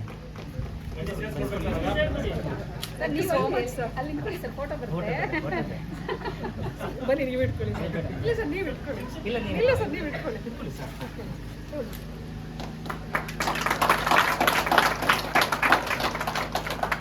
ತುಂಬಾ ಮಾತಾಡಬೇಕು ಅಂತ ನಾನು ಅನ್ಕೊಂಡಿದ್ದೆ, ಆದರೆ ಸಮಯದ ಅಭಾವ ಇದೆ. ಎಷ್ಟೊಂದು ಮಾತುಗಳನ್ನ ಆಡ್ಲಿಕ್ಕೆ ನೀವೆಲ್ಲ ತುಂಬಾ ತಾಳ್ಮೆಯಿಂದ ಕೂತು ಕೇಳಿದ್ದೀರಿ, ಅವಕಾಶವನ್ನು ಮಾಡಿಕೊಟ್ಟಿದ್ದೀರಿ, ನಿಮ್ಮನ್ನೆಲ್ಲ ನೋಡ್ತಕ್ಕಂಥ ಭಾಗ್ಯವನ್ನು ಒಲಿಸ್ಕೊಟ್ಟಿದ್ದೀರಿ. ಹಾಗಾಗಿ ಇನ್ನೊಮ್ಮೆ ಒಂದು ಕಾರ್ಯಕ್ರಮನ ಆಯೋಜಿಸತಕ್ಕಂಥ ನಮ್ಮೆಲ್ಲ ಶಿಕ್ಷಕರ ಪರವಾಗಿ ಹೃತ್ಪೂರ್ವಕವಾಗಿರ್ತಕ್ಕಂತಹ ಧನ್ಯವಾದಗಳನ್ನ ಅರ್ಪಿಸ್ತೇನೆ. ಚಿತ್ರ ಮತ್ತು ಅವರ ಟೀಮ್